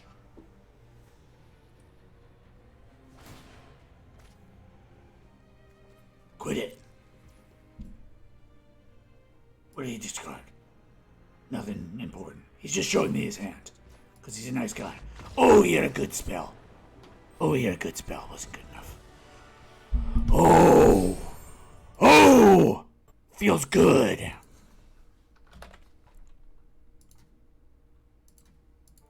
We're almost there. We got 3 more minutes of talking like Metalocalypse, and then I'll spin the wheel. Last time I spun the wheel multiple times in a row, it was chaos. Chaos. So do you actually want to have you use the machete? Well, I missed something here. Some random dude with a Dodge Durango was following my friend in a Prius, so I had her drive to my place, and I went downstairs, and when she parked, he pulled up behind her, and I ran toward his car with a bat, and he drove off. Hey, it's a cat! Philadelphia! That happened just now? Yeah. Whack! Good job, though. Right, I was deciding between my machete and the bat. I figured the bat was better for smashing his car because she said it was new. Yeah, and also, what if he steps up to you? Do you actually want to have to use the machete? I mean, that is crazy, though. Holy shit, man! I mean, I definitely had to chase someone into the street with it at my sandwich shop once. The cops won't do anything until someone physically assaults you, so the dispatcher told me do what you have to do. Why is that my voice? This goes against the no attacking rule. LOL. I'm just giving you the Chucky's Waters voice. Wow, that's really crazy. Dude, you just saved a girl? You just saved a little lady! That is very nice. That's very nice of you. To save such a little lady. From the horrors of mankind. I think maybe... I don't know. I don't know! I need the lads. I'm gonna give it one more turn. I know it's not very aggressive. Demonetize! Donkeys, you think you demonetize the mans?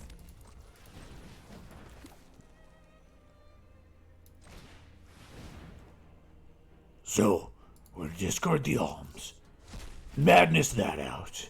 Deal 3 to his face. Gain 3 life. Draw 2 cards. Ah! I'm so powerful!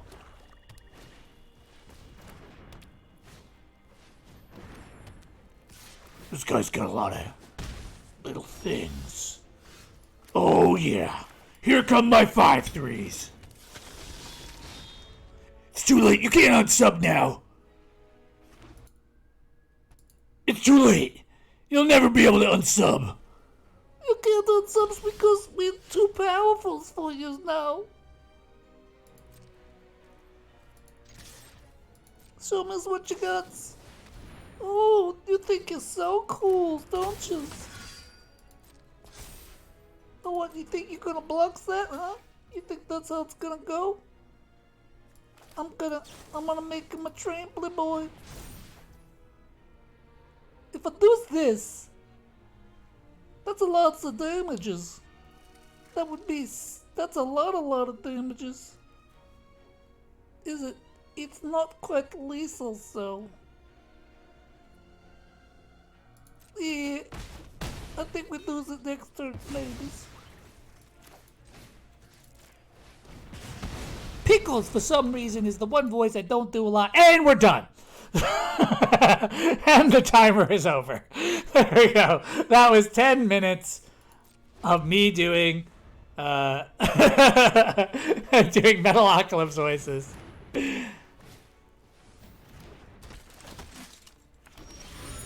Okie dokie. You gonna block this? I don't think you should. I think you should just die. Oh, baby, I got 2 5/3s. It's out of the range of human hearing. I think Stokey's got some talks like this, though. I don't know if you know Stokey's. He's usually up there. My opponent doing stuff, but not quite enough. I think I just attack. He He's gonna have to chump, I assume. Okay. It only gets a permanent, right?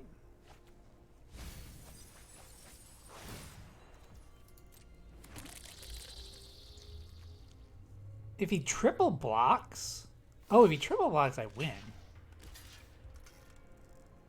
Yeah, because I just do this. Boom! Oh, please don't have something. Oh, baby, I love the way it feels to go 7-1. That's a 7-1 every day. That's how we get back to Mythic, baby. Oh, thank you. Thank you for the congrats on the baby. Yeah, I'm having a baby. It's healthy as fuck, too. It's looking like a good baby. That's 7 wins. I am a god amongst man. Yeah. Okay, and then let's go. Let's do another spin of the wheel. Let's see. Oh, did AI chaos again?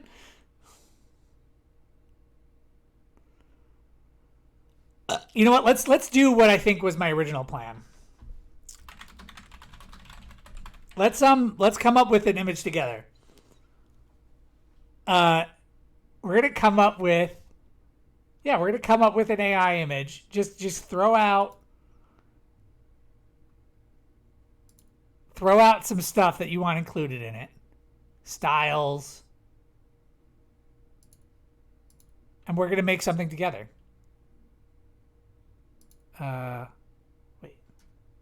Wait, where is the AI? Did it lie? Did it lie to me?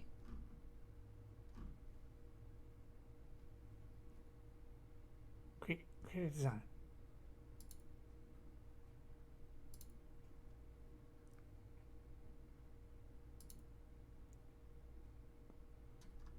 Whoa, these things are...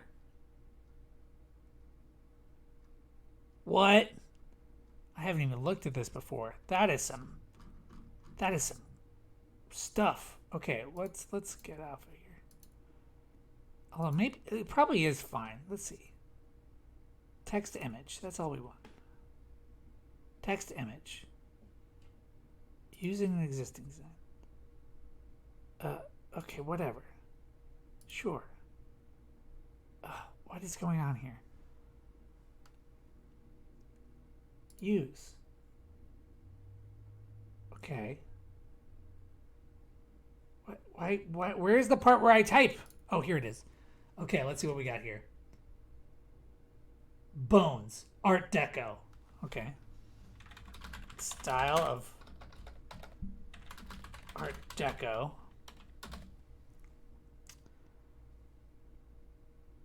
A neon eggplant covered in bones.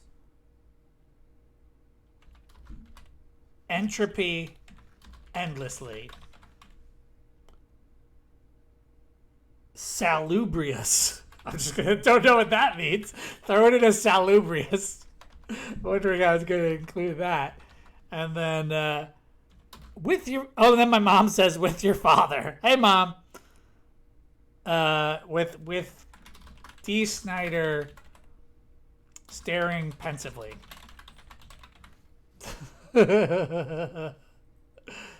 Let's create this image. Okay, let's put the screen capture on. Let's get rid of the wheel.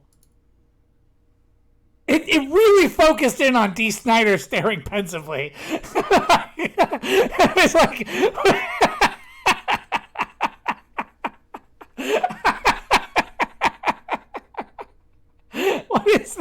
what did it do to him?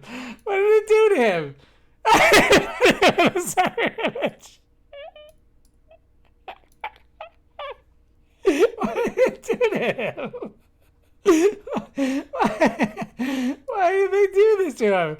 Why is he dressed like the Joker? What? I think the colors came from the neon eggplant. Wow, it looks so weird. I see the neon in here.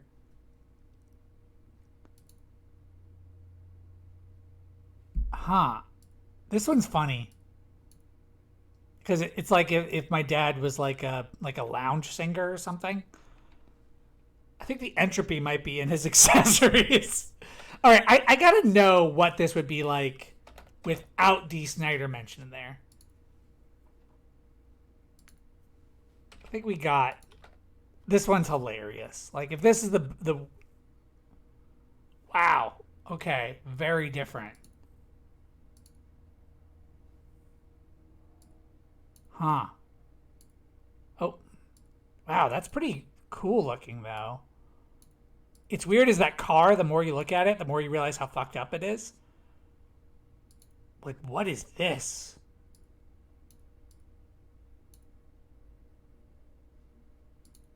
It's like furniture.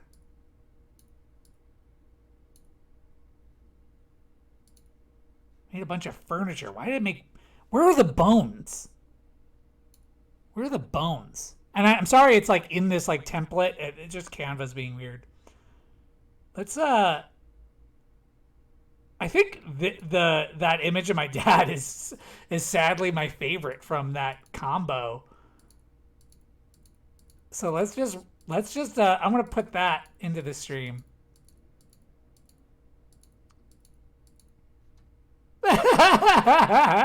It's so funny to me. Can we copy this? How do we like download it? I don't know. How to cut whatever. I was gonna put it somewhere on the stream, but let's not. Let's spin the wheel one more time.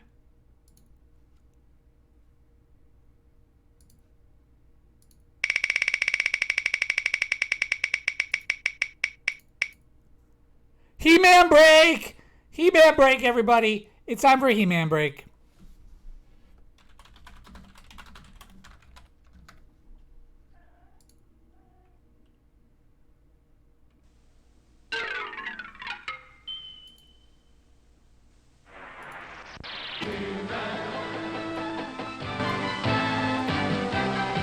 Hi there, I'm Adam, Prince of Eternia. This is my kitty, Mr. Cringerpants, the most cutest kitty in the universe. Fabulous secret powers were revealed to me the day I held aloft my magic sword and sang.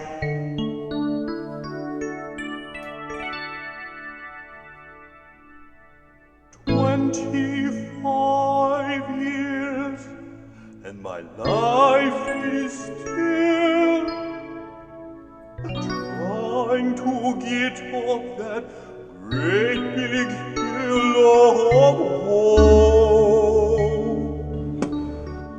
for a destination. And I realized quickly when I knew I should that the world was made up of this brotherhood of man. For whatever that means.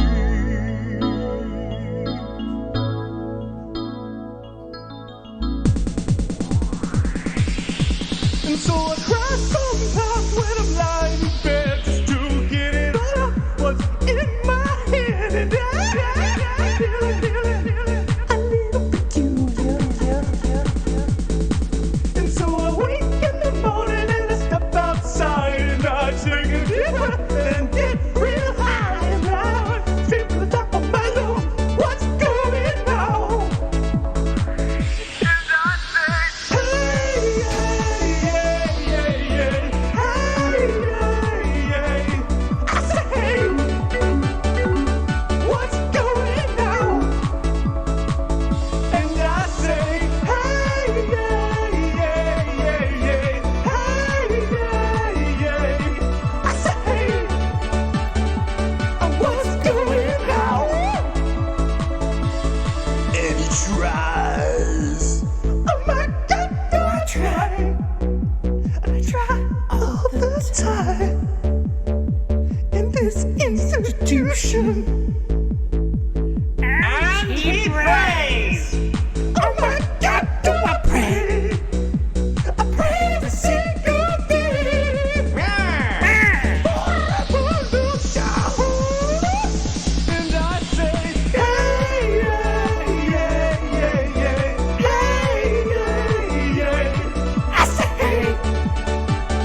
going on?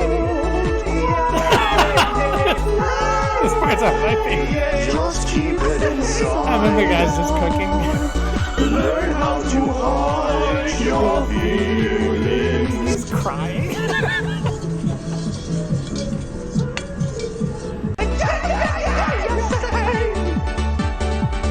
What's going on? Yeah! 25 years and my life is still trying to get off that great big hill Of hope. for a destination.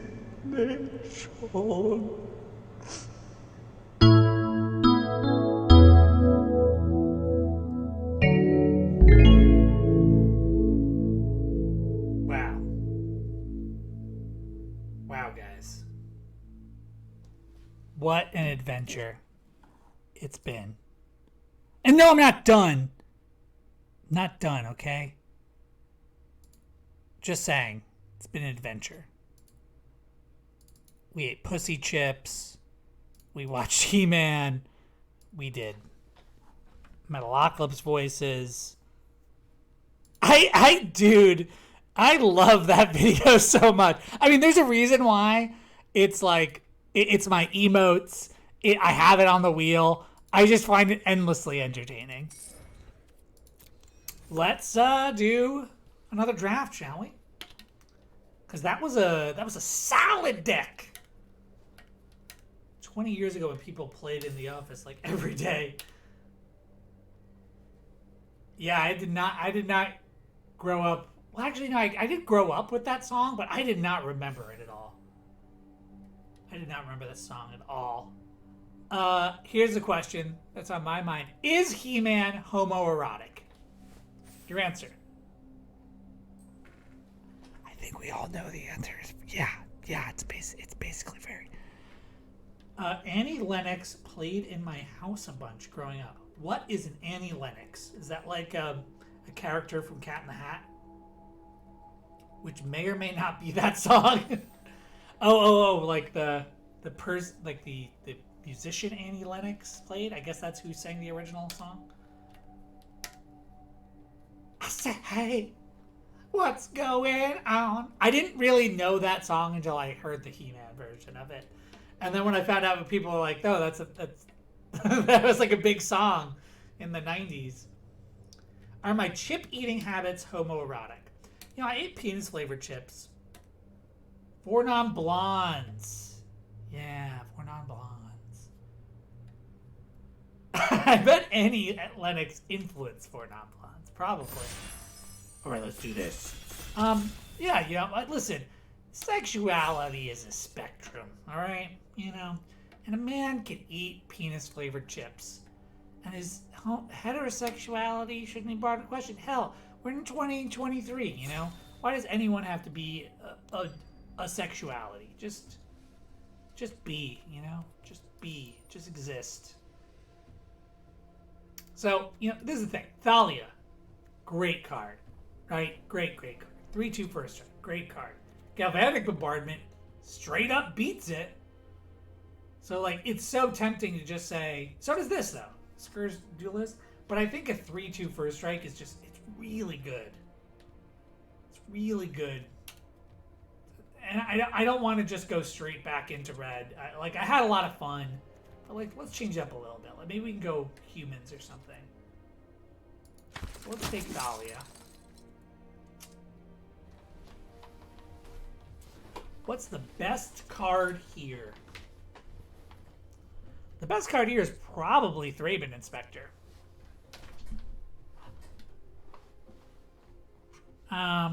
This card is okay. It's not great. I've never really enjoyed it. I think Thraben Inspector is better, actually. But aside from Thrabes, what do we got here? Compelling Deterrence?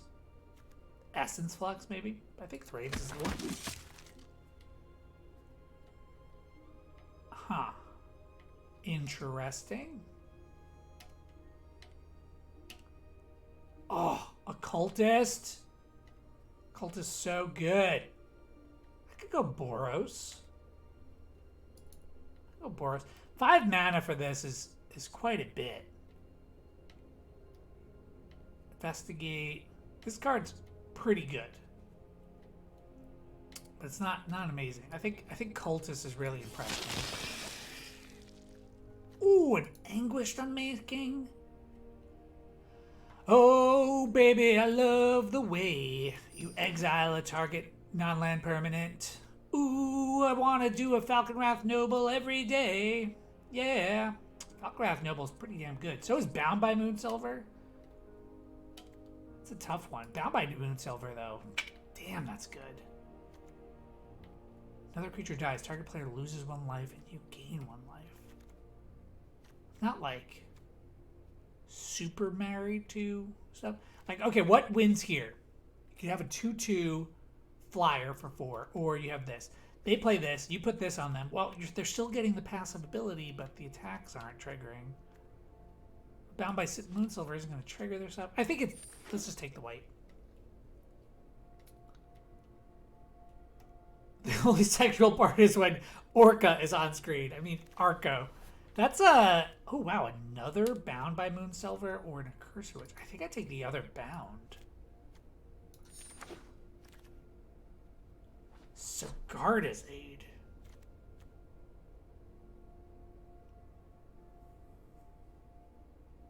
Huh. Sigarda's Aid. I'm tempted by the Sigarda's Aid. It's probably not the pick. I'm really tempted by it, obviously. I picked it, so... Huh. Harvest Ant. This card's not great, but it is stuff that works with humans. This guy's pretty baller. I don't have any 2-drops. Is it a sign that red is open? Yeah. I'm gonna call that here. Ooh, okay.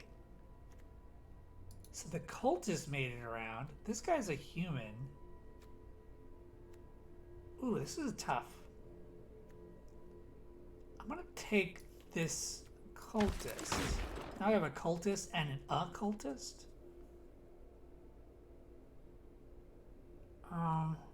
The red card. I think the Borrowed Hostility might be right.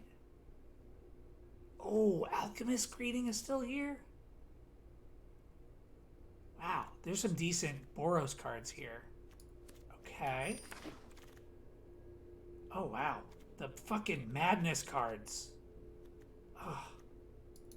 Stop tempting me to go to the same deck I was just in. I'll take Rush. Oh my god! Another Alms of the Vein. Oh my god, so much red aggro. Sigarda's Aid is looking bad, so... Do you ever let your followers just tell you what to choose and what to play so you lose horribly? Not really, although if I'm looking for advice... Oh my god, this guy's last pick. Like, I have been like, what do you guys think here? And then let them kind of sway me one way or another. Wow. I mean, Call the Bloodline's great in that deck that we just were, in the Madness deck. I think in the deck we're doing, we're a little more control-y.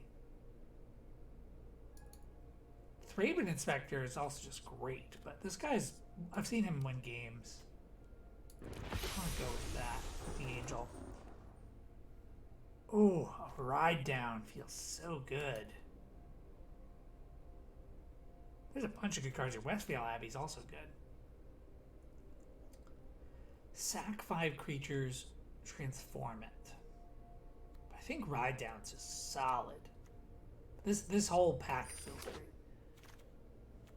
See you later, buddy. See you later, Maldubious.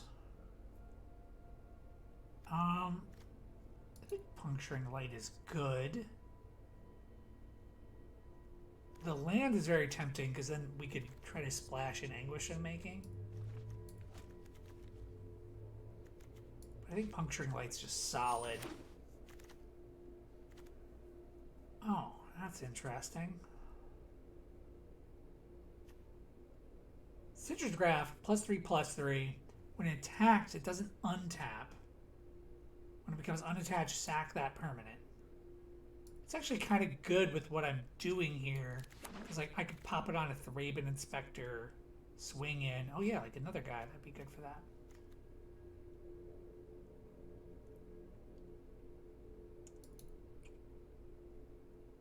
Yeah, okay, I'll take a Taco Dice. Huh. I'm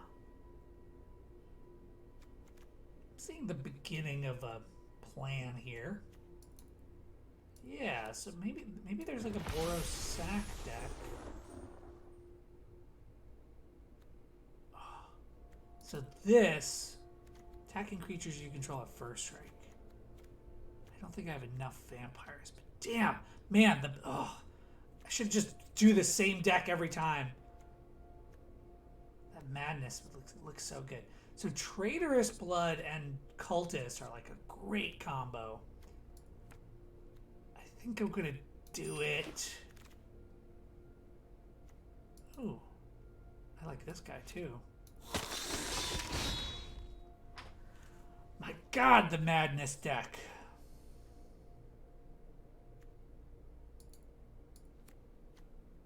Need some more. Oh my God, the black-red vampires. Oh, I'm so jelly. And by jelly, I mean, I don't know if that's the right word. I like have FOMO. I'm like, why am I not doing the thing I was just doing? I should just do it every game.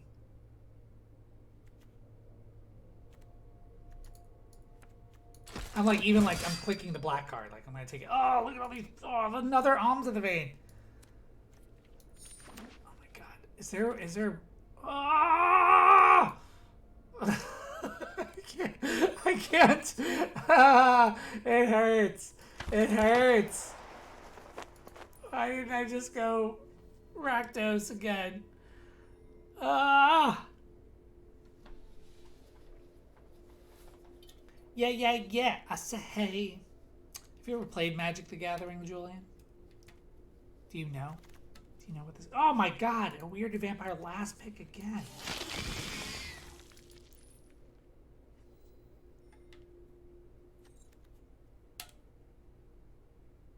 I think I have a lot of humans.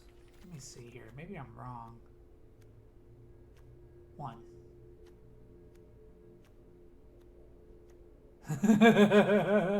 My first two picks were humans, and now I'm like, I think they're all 2, 3, 4. Maybe it's just this guy. Yeah, I guess it's another Scourge Wolf. Zealous Conscripts. Oh my gosh, that's a good card. Zealous Conscripts enters the battlefield. Gain control of target permanent. Untap that permanent. Gains haste until end of turn. Great with sack outlets. Yeah, like in the 90s, we used to have the things on the thick paper called cards. They were physical. Yeah, I got the physical cards too, bro. All right. I know what the physical cards are like. So Garden Priest is good. Maybe just another Thrabes, actually. Yeah, I'll take the Thraben. Ooh, Incendiary Flow. Yeah. Could use another sack outlet. Also, I don't know if I have enough discard. Oh, I guess. Well, this guy's only sack if I get Delirium.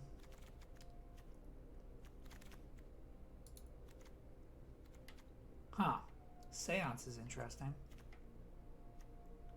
Oh. That's a way to do madness. Seance used to be a rare. I don't know if it's... Take that out. gonna take it. Wow.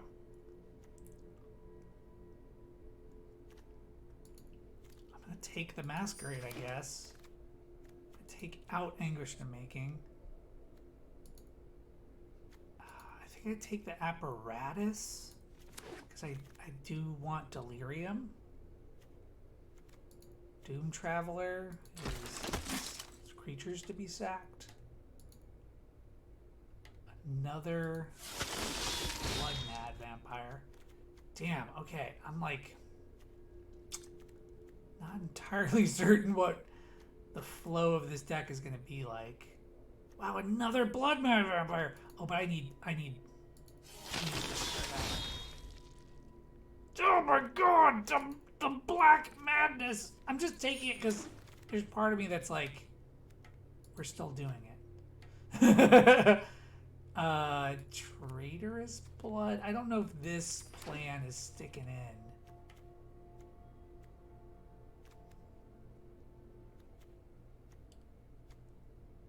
Because like I have two.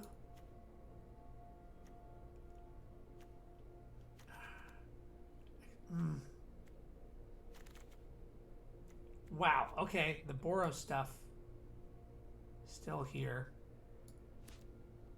I wonder if Seance is worth considering. Oh, Dead Weight's in here. Wow.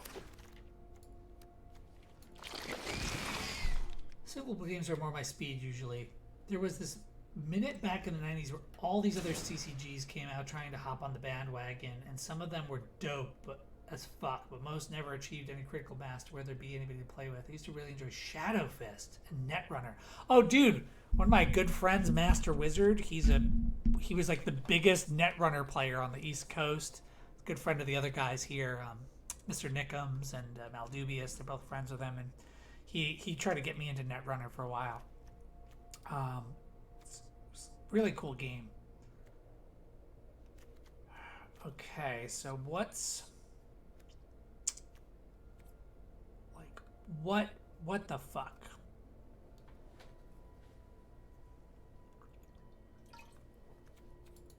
I've got a bunch of little creatures. So maybe this is better. But I feel so heavily reliant on this guy. Is there anything other value I get from sacrificing creatures?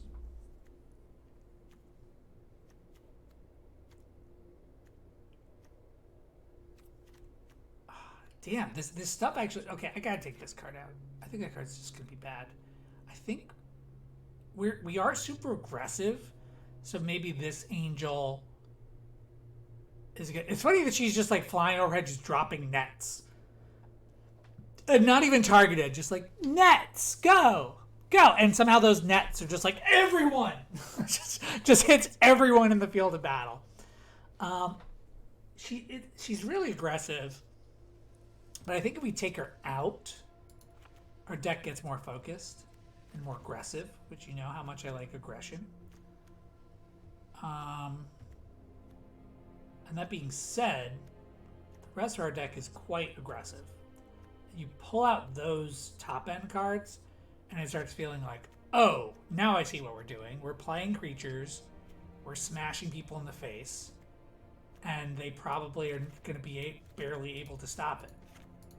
Could even be another 15 lander again. How important is Delirium? And can we even get there? What does this say? Sack it permanent. Okay, so that is possible. 2 damage any target. Okay.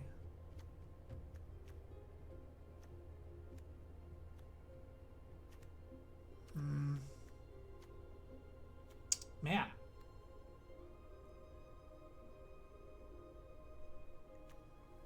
I really like a lot of these cards now. Because, like, this guy, even just as a 2/2 first strike, is great. If we get Delirium, he's even better. I used to really play Shadow. Nice. Dragon Dice was fun. That was all dice, no cards. Did you ever see a game called Wiz War? CCG, but it was a really fun board game. Wiz War? No, I've never played Wiz War before. Let's check it out.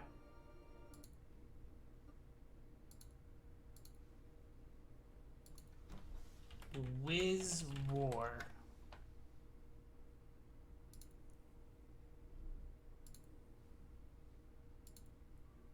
Huh.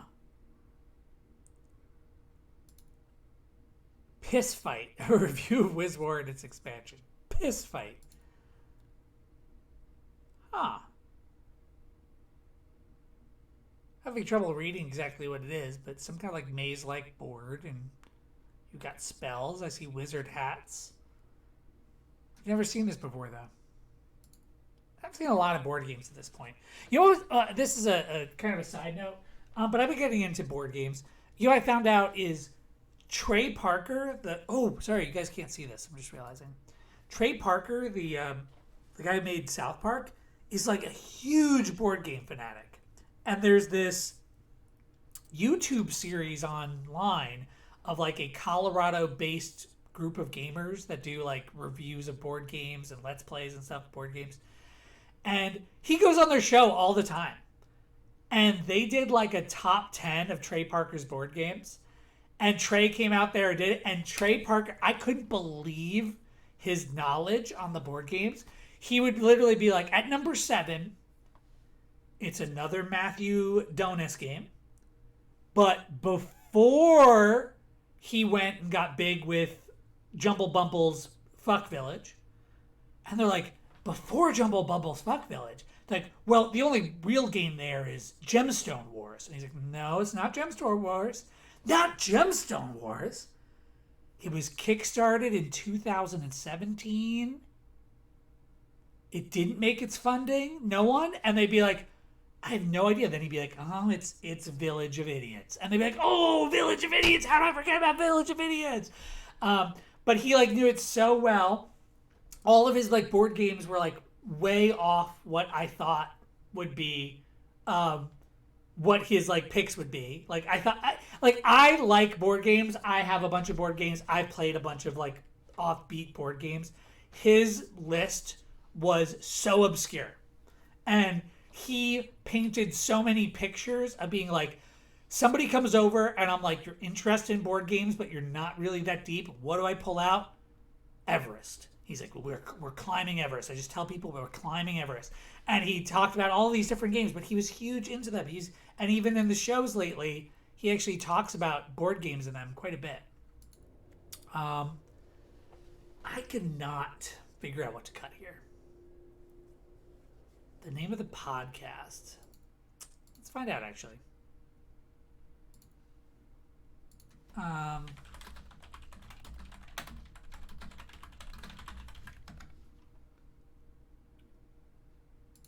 Let's see if I can find it. Might be... No, it was a long video. Oh, yeah, this could be... But yeah, I mean, again, this is a game that I can. The cool thing about it, and again, this is purely from a D&D background, is that if I get a group of people and I'm like, okay, I'm going to be Dracula, and you guys are going to try to catch me, and they're like, oh, okay, I do pretty much DM it or GM it or whatever we say now, because the truth is they say the most experienced person should play Dracula. Yes. Right. If that's true, these people are all going to be frustrated because it's very, as Dracula, you can jump in the water, you can get all these other, these cards that make it actually pretty hard, I think, to catch.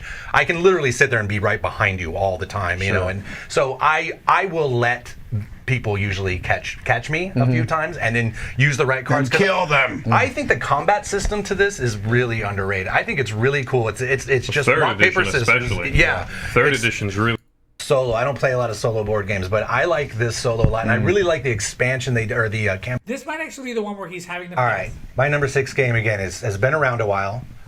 I thought they were coming out with a new edition of this, and maybe they have, but it needs one as well.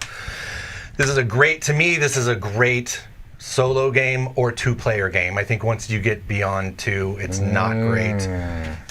But this is, obviously when I say that here's our goal, here's our board game and we have a goal, one of the easiest goals is, can we survive? And so the game is simply, can we survive is the game, and this is Robinson Crusoe. wow. In your faces. Yes, baby. I want to. Told you I like in a game. This doesn't belong. Okay. But That's why we only guessed 5. But but I could not do a top 10 without talking about this game that we play so much. And this is a game where the thing that is so cool about this is it's a game where it is competitive, but if we don't work together, nobody's going to win. Okay. So there's a part of it that and you can be kind of ruthless and say, well, I can kind of work together with these people and not and let that, but you really have to make sure there's a thing you can't let happen. And I think there should be more of this in board games. Okay. There's a thing we all don't want to happen, but there's also going to be a winner. Okay, I have a guess. And let's see. Den what of other Winter clue can fits I that a give you? little. It My kind guess of is does. Cutthroat Caverns is my guess. This game does not have a trader. Pops, how's it going? Okay. Well, Cutthroat Caverns is a good answer. Thank you. The garbage answer. Oh, thank you. It is. Balancing me out. It is. This will give it away. It's the only Cthulhu game on my list, and it is, but it's not really a Cthulhu game, but it is. Oh, wait a minute. I think I know what this is, and this is a great game. Is it a Martin Wallace game? Yes. Australia. Yes. Whoa! Dude, no. Yeah. This is a good pick. I He like this knew- game a lot. That's the thing. I would never know. Like, is it a Martin Wallace game? Yes. Immediately. It wasn't like a, yeah, it's a Martin Wallace game. Like, he had to think about it. He immediately was like, yeah, Martin Wallace, nailed it. Australia.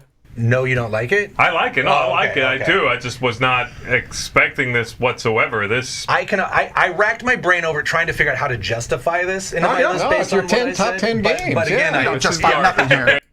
but because number 4 is, again, you could almost call it a Euro. I'm sorry. This is just so intriguing to me. But it is so thematic. It's also a deduction game. To see And him.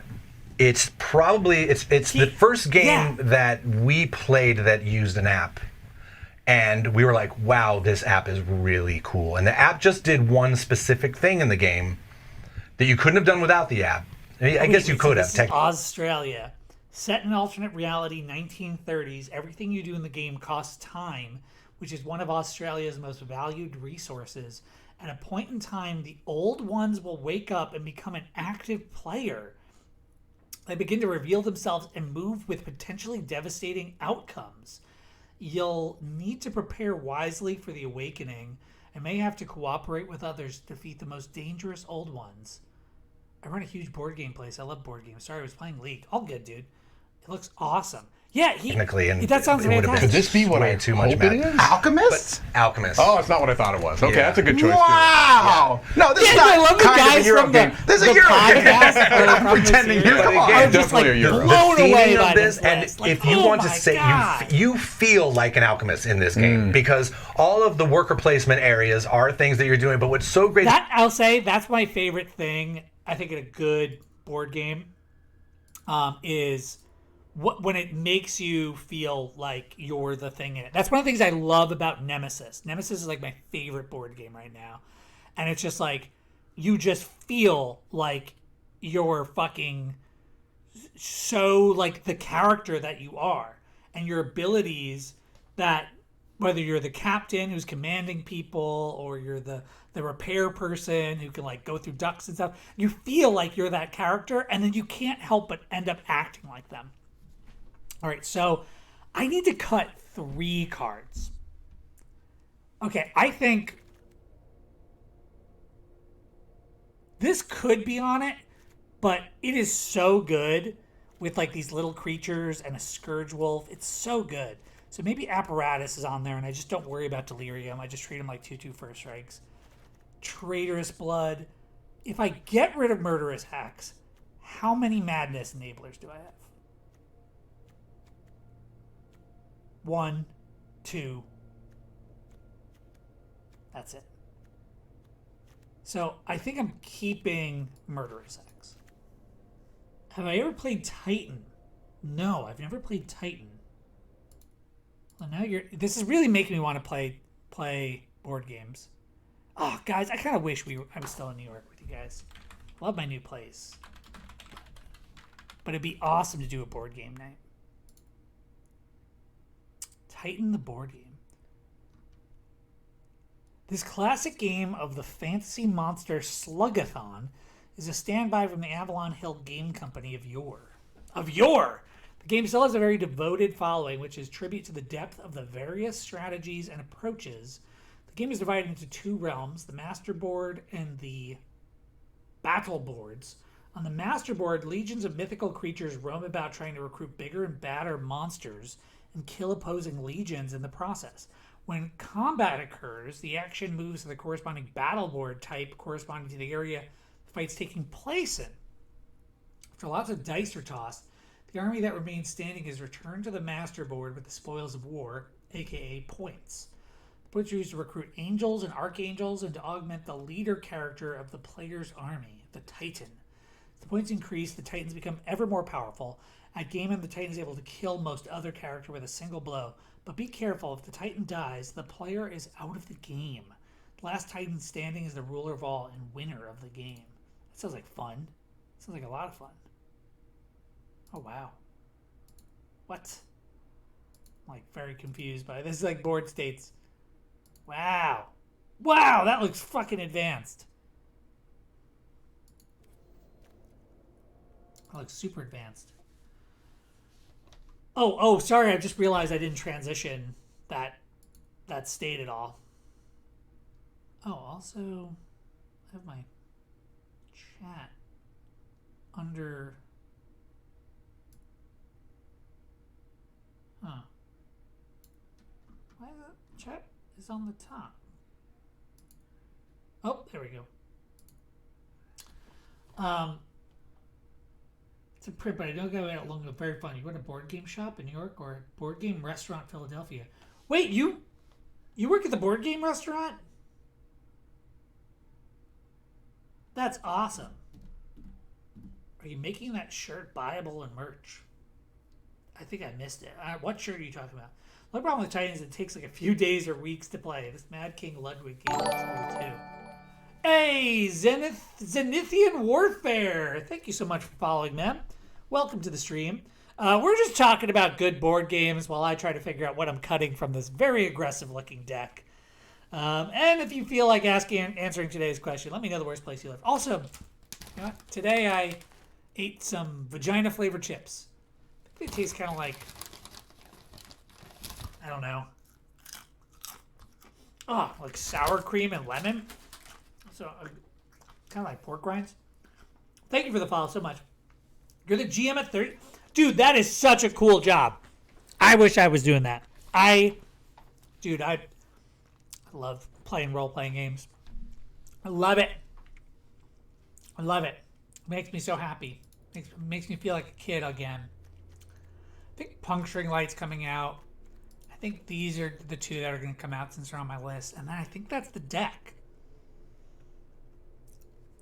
Missouri, without a fucking doubt, lived in a very popular tourist spot in mid-Missouri and hated every goddamn second of it. Oh my god.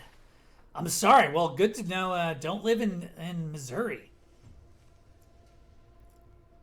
Hey, I'm trying to set up a summer day camp thing. Oh, that'd be fun. It looks excellent. I'll come by when I'm in Philly again. Yeah, dude. I think... Oh, did I eat at the board game restaurant in Philly? Or did I eat the one in... I think I went to one in Toronto.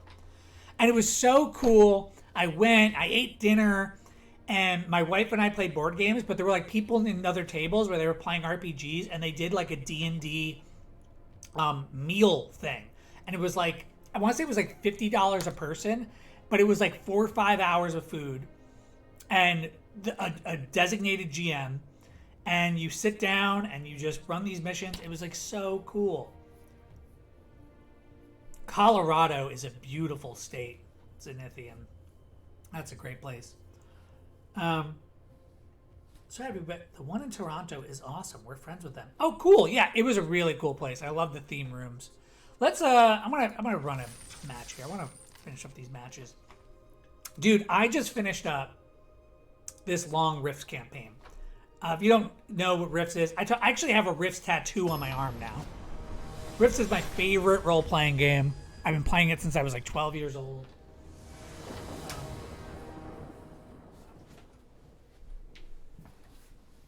Just getting my book here. Playing it, it's like it's a post-apocalyptic Earth where Oh my god, I got 2 halves in both. Jeez, that's painful. I'm gonna keep this, but damn, am I concerned. Post-apocalyptic Earth, where portals have ripped open to other dimensions and allowed basically everything and anything you can imagine in the world to come. And then after that happened, an unknown hundreds of years have gone by. So there is just everything imaginable existing in this world. That guy is a bit scary.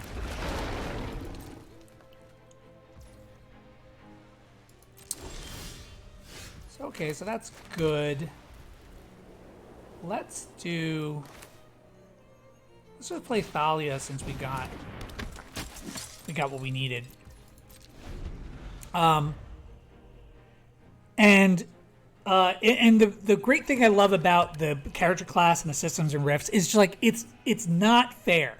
It's not built to be a game that's like World of Warcraft or something. Like, it's not built in a way where it feels like, oh, every character is equal. It just isn't like that. And maybe that shouldn't be considered a good thing, but I like it so much that it's good to me. But I do. I like that it's not fair. We're going to pacify that guy, and I'm going to come in with the Thalia. It's like you can have somebody be a dragon and somebody be a computer hacker, like, and the dragon has crazy powers and stuff, but the computer hacker it's just a different character. And like, yeah, in combat it's not going to be even, but it just like isn't meant to be. You lose power to target creature you don't control. Oh, that's painful. And he gets a clue off of that. Boo! Boo!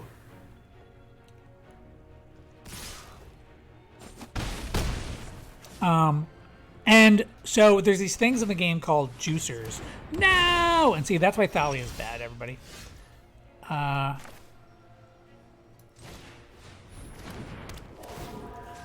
I'll tap you. And the question is, probably just gotta kill this.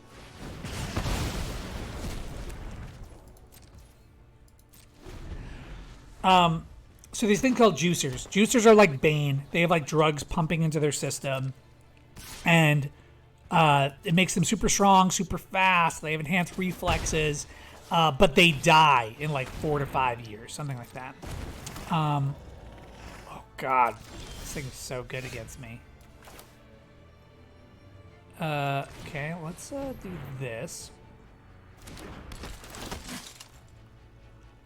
And in the 15 years or so I've been playing this game. I think that's actually longer now. I think I've been playing this game like 24 years. Jesus. I've never seen a juicer live to its inevitable death. It dies in like 5 years in game time. For the first time ever in this final campaign, my buddy Mike Yaz, he played his character all the way to his like 5+ years with a single juicer, and he got to like his final days. He ended up in the final confrontation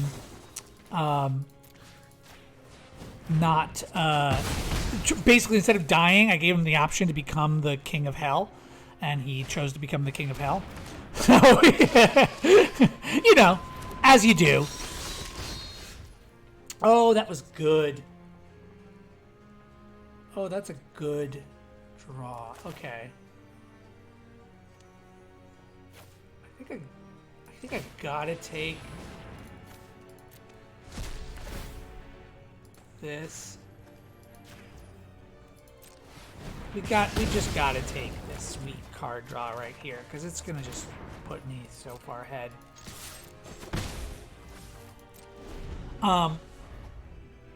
Yeah, I'm sorry, I'm getting distracted by the gameplay to tell the story. But we have this fucking insanely long, insanely awesome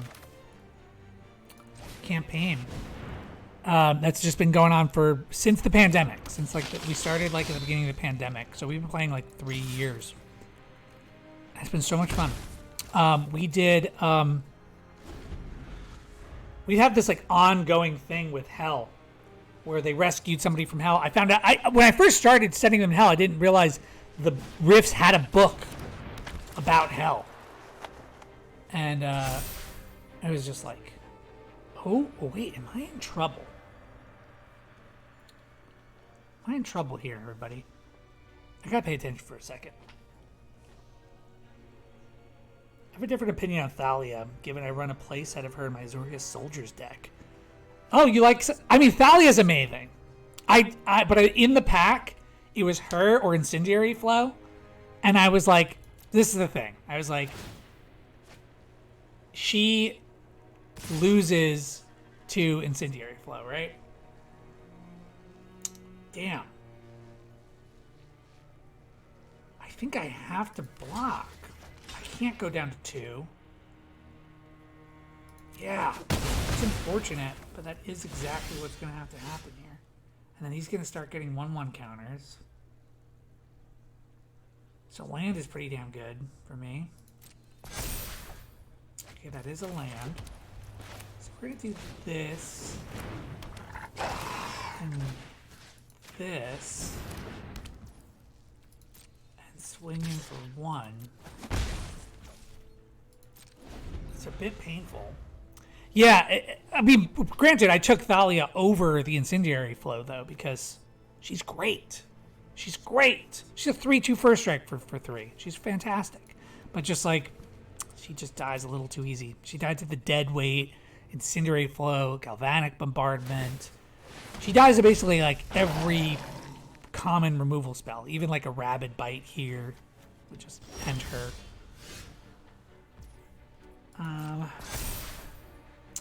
Ugh, that's not what I wanted to see.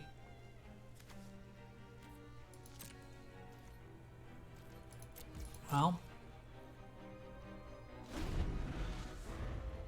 So I can sacrifice a land to give this guy double strike, which I think I'm going to end up doing. Ugh. I don't want to do this.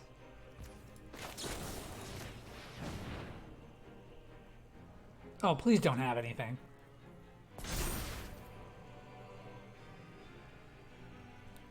Yeah, it's a little bit of awkward runnings here. It's also like being on the draw. We're both aggressive decks. Damn. Obsessive Scanner when you get it going. Ooh.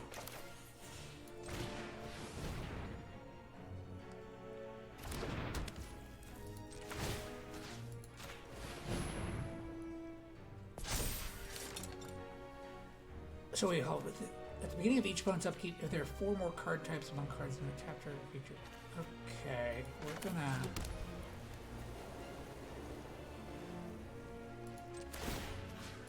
Oh, I can sack it just to keep it attached to that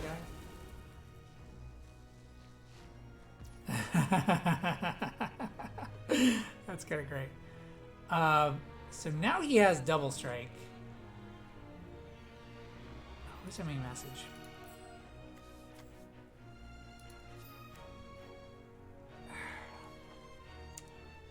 So I unattach, I fucking die. Getting him for 1, I mean, I'm not gonna chump with it now that I can tap stuff.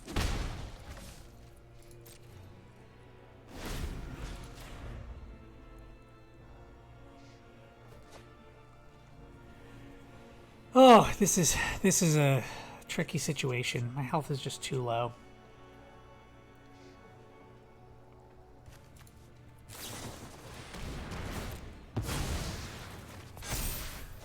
Oh, that was a good card for him to draw.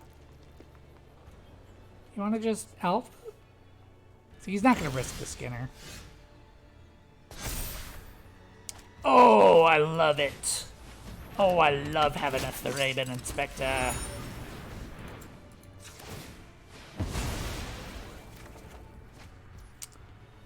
Huh.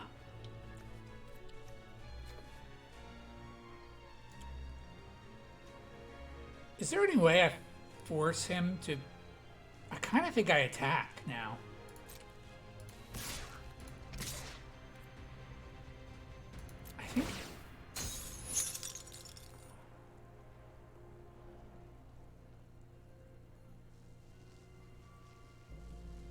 Because if he doesn't block now, I can move it to Topplegeist and threaten some serious damage. Okay, so he didn't block. I'll wait to move it, right? Yeah. I'm gonna tap you.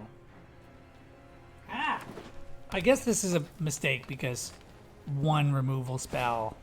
Yeah, there you go. I guess even if I didn't attack there. No, I shouldn't have attacked.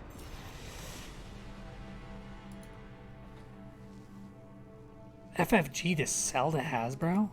Oh, geez, is that really gonna happen? I love me some Commander. It's how I got into Magic. Owen was one of the guys who taught me Magic, really. Mr. Maldubious here. But it's just like so... It got to the point where...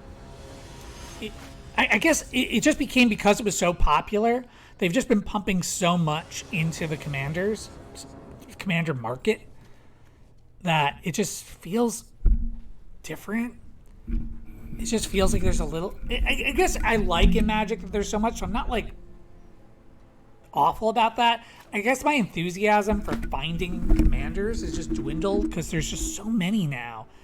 And it sort of started when they did the experience points Commanders, and that was, like, the first time I was like, I don't think I like this. This is, like, too powerful to have these cards that are, like, designed to be Commanders. And it just kind of felt like if you weren't playing Commanders that were built to be Commanders, you're going to have a bad time. And they were just so insanely good because they got better as the game went on. And every other Commander got worse as the game went on.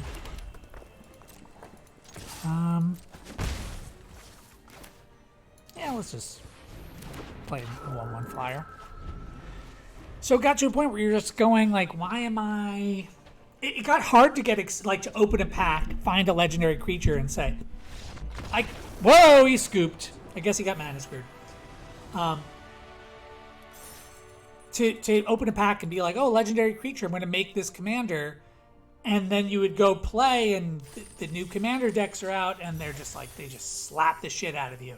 And then they started making these cards that were like, if you have your commander out, this card is free. Which I thought was just such horseshit. so feel bad. I think a lot of those free spells just feel terrible to play against. Somebody packed negations you or whatever. And then just to be like, oh, I bought the commander deck. And then you had these cards like that and Dockside Extortionist. And there's a bunch of cards like that like True Name Nemesis is a weird one because that wasn't big in Commander, but it's big in other formats. Where it was like, oh, you didn't buy the Commander set? Well, you missed out on these like clutch cards that are going to forever change Commander. And I'm fine with this. I think I'll get rid of Rush. Hey, it's Thalia. And thirdly, also true, I think they're going to allow Planeswalkers as Commander Stones, or maybe they already do. In Brawl, they do. So there definitely is some thought to that. Ooh, baby, I love it when you curve out perfectly. Every day. I want to gooch with you occasionally.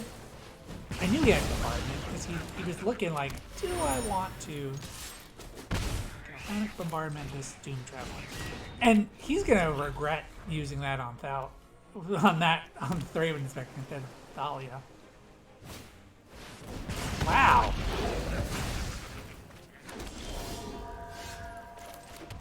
Okay.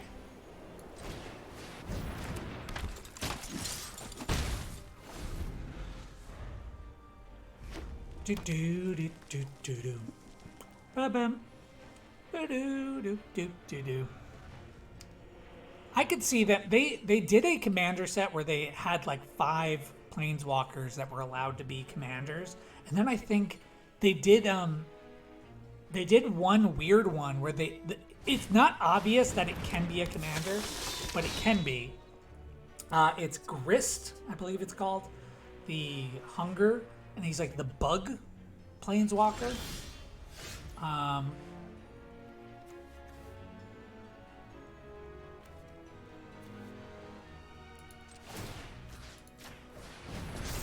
Is it better to go aggro?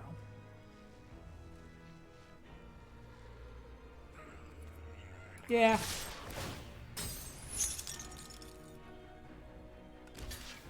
Sure. We take jump blocks around here.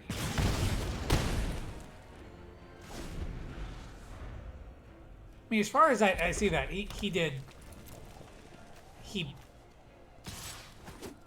used to make mischief to kill a 1/1 that gave me a 1/1. Okay.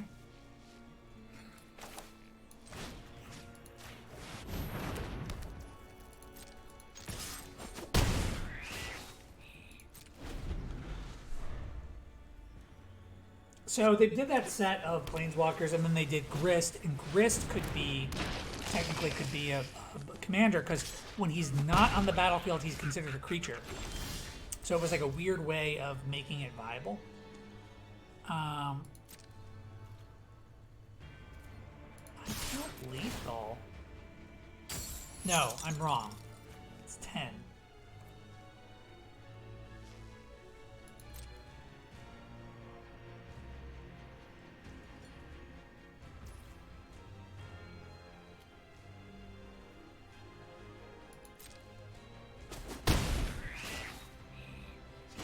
Is it worth doing? Probably not, right? Let's see what I get.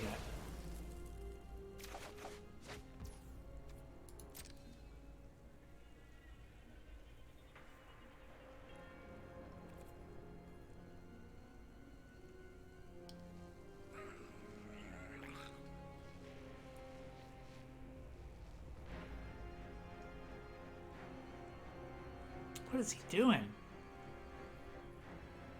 Oh, I guess he can pump this.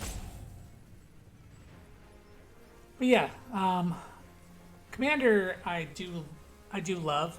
I did one time. I went to a Magic Grand Prix, and I have this metal box that I keep my Commander decks in, and I feel really cool with it. And I brought my like 6 best Commander decks, and I was like, you know what? I'm gonna go to the Grand Prix in a suit, and I'm gonna handcuff this to my wrist, and I'm gonna look like, and then show up at the Commander event and rip face, and I did it, and I got my ass handed to me, and I was so embarrassed. I just left. I left, took off the suit, took off the handcuffs, did not play Commander again. I had fun, I think. I guess I had fun. I think I had some fun there. But I got oh my god, competitive Commander. Whenever I go to a place to play Commander, in some kind of public arena, I always get my ass kicked, because I really don't build competitive decks. I just build with my draft chaff. Just it's not chaff, it's years and years of rares and mythics and stuff I pulled from draft. But it's not optimal in any way. I don't even buy singles. I tend to just put in whatever I got. This is such a rough hand.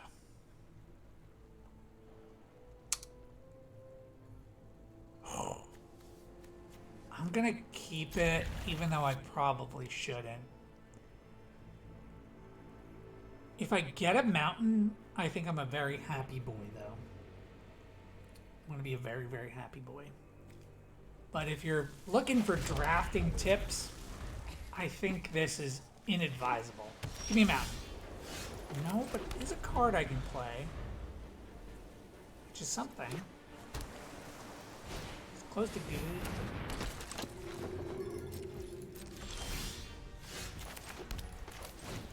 This can activate abilities, so we're not bounded by Moon Silver this thing.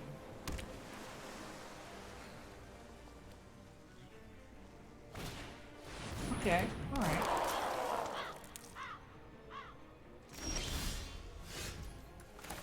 So close.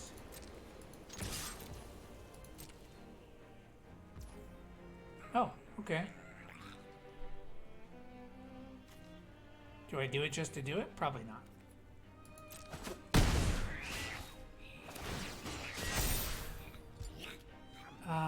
Yeah. Unfortunately, we do nothing, but we did get a 1/1 counter on Blood Mad Vampire, and that is good. Yeah, I'm trying. I'm doing this thing just. It's a way to give people something they can share. You want to tell me the worst place you've ever lived, Maldubious? And don't tell me it was in Harlem, because that place was pretty sweet. All things considered, that apartment you lived in was massive. Although, the one before that was pretty schmo. He's not gonna tap. He's gonna just block and sack, I assume. Ah! The pain. So if he just blocks and sacks, I do rush and give it trample.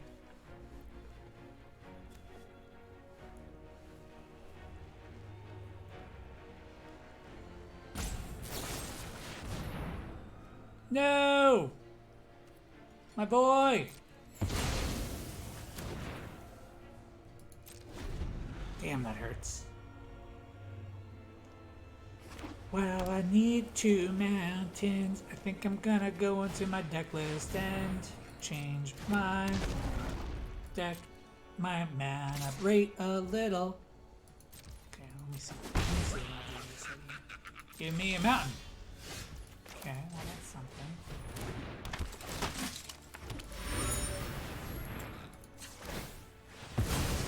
Mountain. Yay!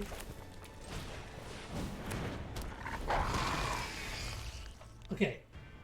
Purely on the neighborhood, it would have to be the 21st Street apartment. There was always shit on the street, up and down the block, of multiple creature types. It was also down the block from the recovery house for addicts. Ooh, and we had a terrible cockroach infestation. But besides that, it was great. Are you talking about 21st Street, like the one that was like 121, or were you living down on 21st Street somewhere? Because did I ever go to that place? That doesn't sound familiar to me. Let's double attack.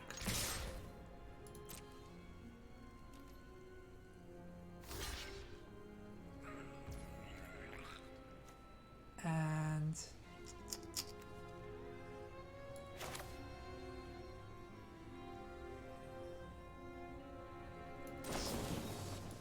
actually, no. Let's do this. Flexibility might be important later.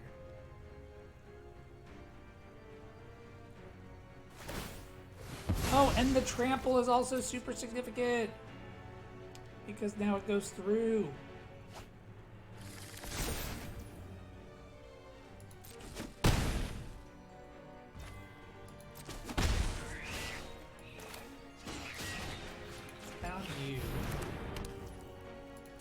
Let's slow things down a little.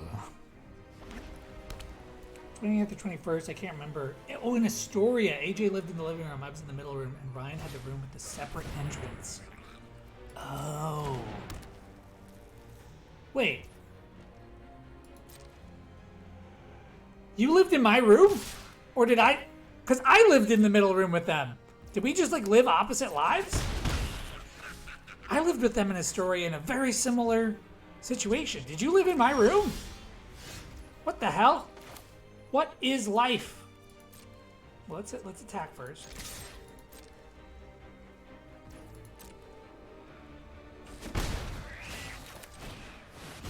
This is is a pretty fair game so far. Now that I've got the 2 red mana, things are looking good. Stitcher's Graft can do things.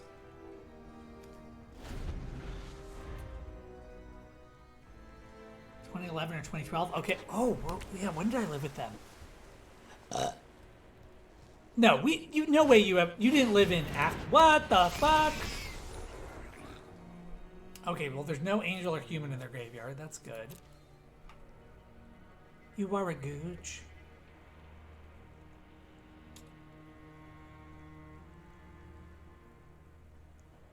I don't even need to sack shit.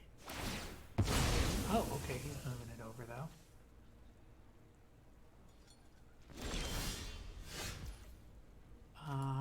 Let's pacify you. And let's just attack with this, and I'll play my other boy.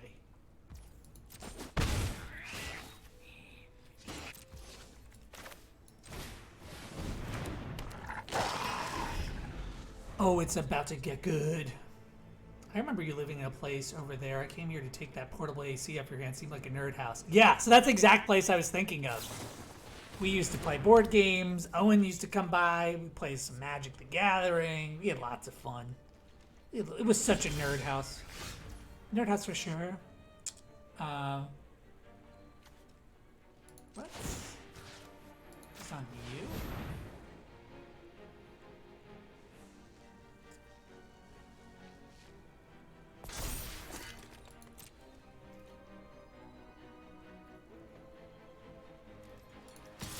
Didn't tap them?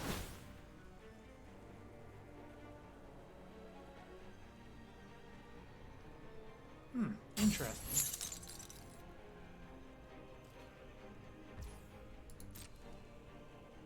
Okay. How's this thing do?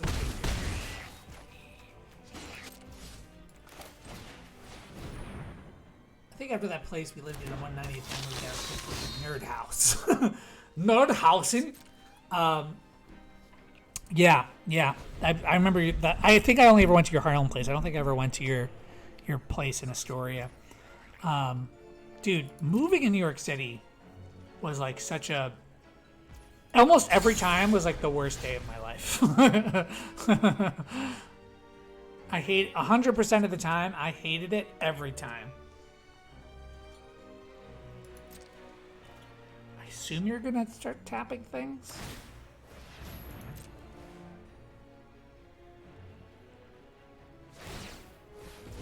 Yeah, okay, there you go. Surprised you didn't do it last time.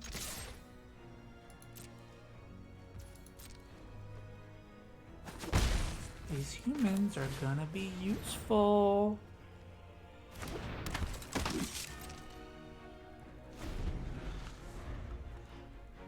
Almost like Sex Panther. It's like Nerd House. It's like the smell. Sex Panther. 100% of the time, it works every time.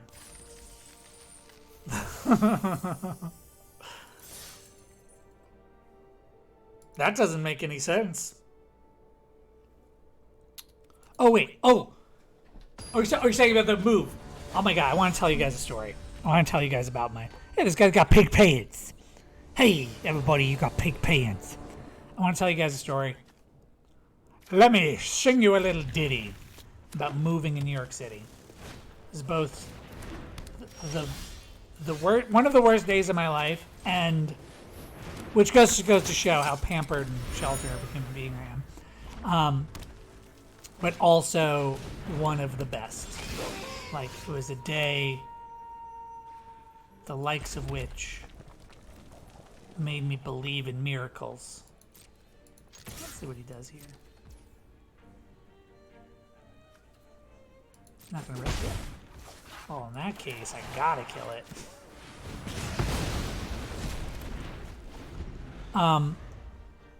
So we were living in New York. I was living in New York, and I was moving. My parents had a place that they were paying for very graciously while I was in college, but now I had graduated. It was time to move out. And the place I was moving from was 30th Street or so, and I was moving into a place on like 80th Street. So like 50 blocks is where we're moving in New York City. Not too crazy. Or at least it shouldn't be in theory.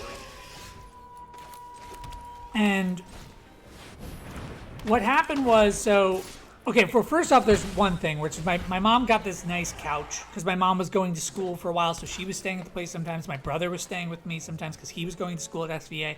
So we were like, it was like almost like a family space. So there was like nice furniture in it and stuff.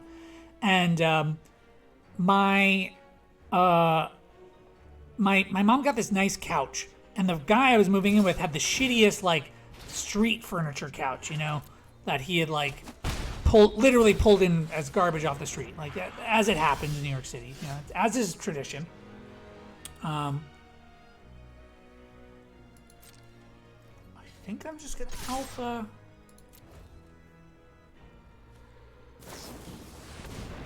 Ooh.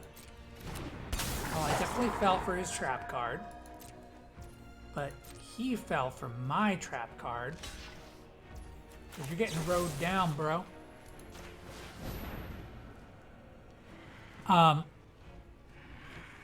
So anyway, so my mom, it's hard for me to, you know what, I'm going to save this. I'm going to do, we never did steam clean that one couch. Not sure what that's referring to exactly. Okay, good, he's still blocking. And we're going to draw a couple cards here. I'm gonna focus on the game here, and then I'm gonna tell the story next turn because it's gonna come out way worse when I'm doing it like this. So I want to focus on the game, and then I'll tell you the story. Oh yeah, I'm gonna see you soon, pops. Yay! Ooh, baby. Is there any way I win? I gotta just play it, and that's 1, 2, 3, 4, 5, 6, 7, 8. I mean, it gets me close.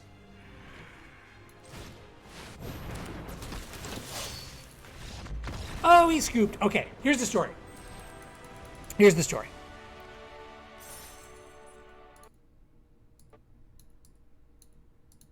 Okay, story time. Actually, you know what? I made a thing for this.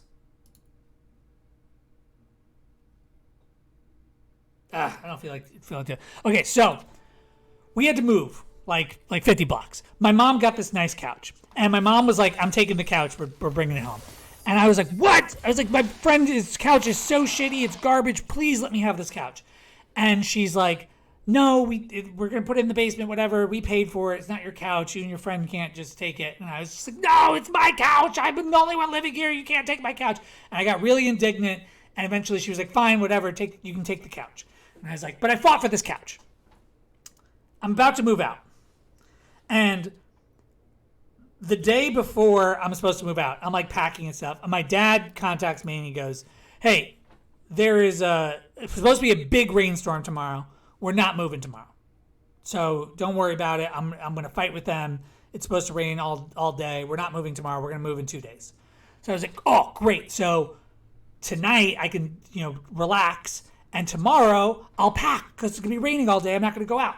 So I went out that night and partied and stayed up way too late and came home and fell asleep, not packed. My place is not packed up.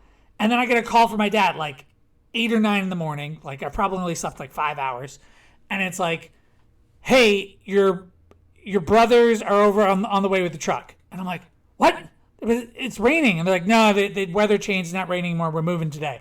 And I'm like, "Oh my God." So I spring awake. I'm hungover. And I just start throwing stuff in boxes. And I'm just like packing as fast as I can. My brothers show up in like 30 minutes to an hour. And the place is not fucking packed. It's not packed at all. I was planning on doing it today.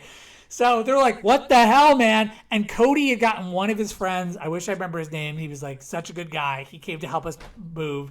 And we're all just like packing stuff up. We're just throwing everything in boxes and moving as fast as we can. But then we have the shit. We're like, you're in New York City. We have this truck It's parked in the middle of like a tiny road where there's cars on both sides, and you can only keep that truck there for like 5 minutes at a time before you get a full line of cars honking at you, and you have to like drive the truck around the block and like move it back to the thing. And you're taking it down a freight elevator that's going up and down like 30 stories every time.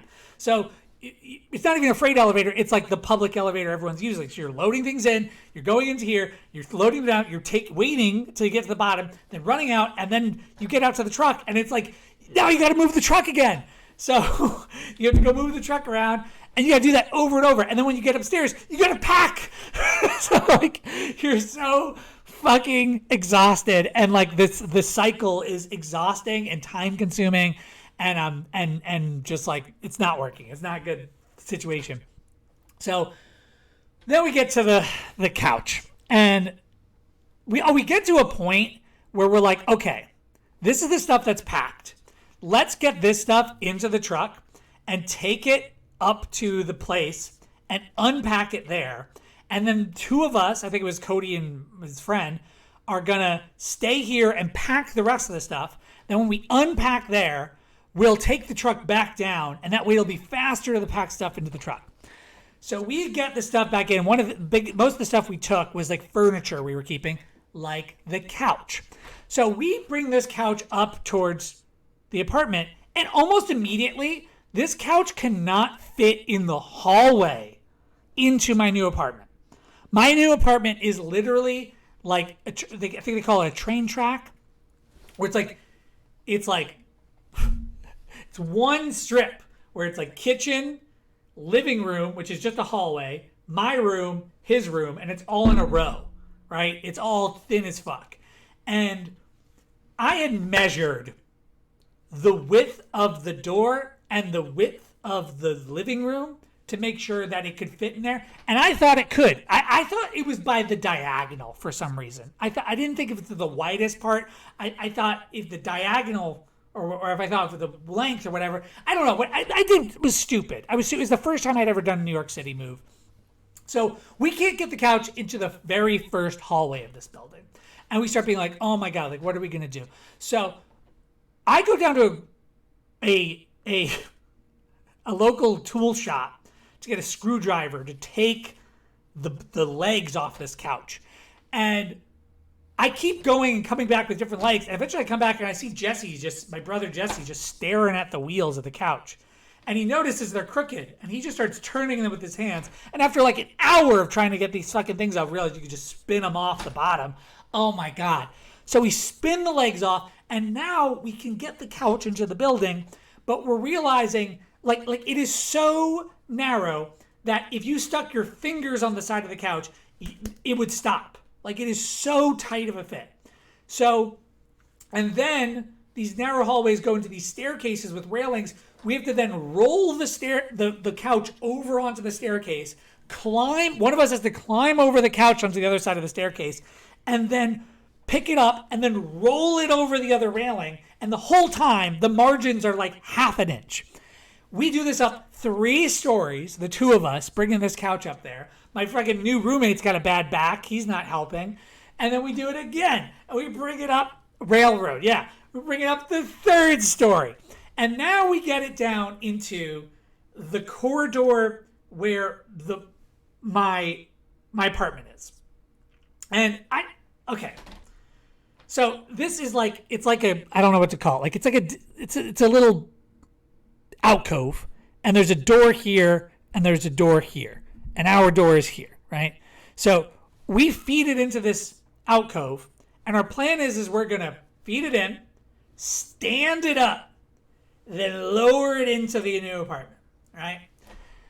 Because it can't bend out. It's so narrow, we can't bend it out to try to shoot it in diagonal. We gotta go up and in. We get this thing in, and the molding on the doors is, half an inch to an inch molding. That is enough to make it completely impossible to get this couch into a bendable space. It is like the exact width. And we're literally shoving this couch into the space here. And it is now wedged. And Jesse lifts up the thing. And so I'm supposed to catch it and like lower it into the space. And Jesse's pushing and I'm pulling. And at one point I'm like, oh, and then our neighbor opens their door and they're just sequestered into this alcove because all there is couch. The whole exitway is just one couch standing vertical. And they open the door like, I have to go to work. And I'm like, hold on. Sure, we'll be done soon. So at one point we're pushing, we're pulling, we're going. And I was like, Jesse, hold on a second. And he's like, yeah. And I'm like, just let go. And we both let go. And the couch is suspended in the air. Suspended in the air. The moldings, the tightness of it all, it couldn't budge. It couldn't budge the tiniest, littlest bit. It was stuck in the air. So we're like, well, there's no way it's even making it past these moldings, let alone is it going to fit into here and get into the living room and stuff. So at this point, we're just completely defeated and we're exhausted. And we still have so much more move to do. So I say to Sam, who threw his couch away, by the way, I say to my new roommate, I'm so sorry. Like, I don't know what happened. You know, I didn't measure it right. I'm sorry. And he's like, all right, I guess we're going to go get a couch later. And I'm like, yeah, shit, I'm sorry. I don't have money for a couch. And we're literally just kicking this thing down the stairs at this point. Just letting it just like go down the stairs, flipping it over, doing it again. Hey, Mortal Crux. Yeah, I just moved. This is an old move. This is a nightmare move. We get it back into the truck. It's only largely destroyed by our moving attempts. And we head back down to the old place where Cody and his friend, my younger brother and his friend, have so graciously packed everything else, and we pack it up into the truck. And we stopped for pizza, to eat some pizza before we hit the road with all this stuff. And we are on the corner of 23rd Street, and we have the truck open for some reason. I don't remember why. And this woman comes to me with tears streaming down her face. And she goes, excuse me, I can see you already have a couch. But by any chance, do you need another couch? And I was like, yes, I do. And she's like, I have a couch upstairs, and I need to get rid of it. Will you please take it? And I was like, sure. Would you mind if I just went in and did some measurements? I just want to make sure it'll fit into my new place. And she goes, it goes into pieces. It'll fit anywhere. And I was like, do you want me to pay for it or something? And she goes, I will have to pay rent if I don't get it out of my place today. You'd be doing me a favor by taking it. Please take my couch. I was like, all right, I'll take your couch. Thank you. So we go. We open the truck, we pull up to this lady's place, and she comes out crying, so hysterical. And she goes, the security guards, they won't let me take the couch, but they're going to charge me rent if we don't remove it. I don't know what to do. And I was like, let me talk to the security guard, see what's up here. So I go up to the security guard, and I'm like, hey, so what's going on here? Like, we can't take the couch out? And he goes, I'll tell you what I told her. Moving hours are between 9 and 5 p.m. After 5 p.m., you're not supposed to take any furniture down the elevators. But if you did, there is nothing I can do to stop you, and there are no penalties for doing it. And I was like, oh. So I go to the girl, I'm like, hey, he can't stop us, and there's no penalties for doing it. And she goes, but we're not supposed to.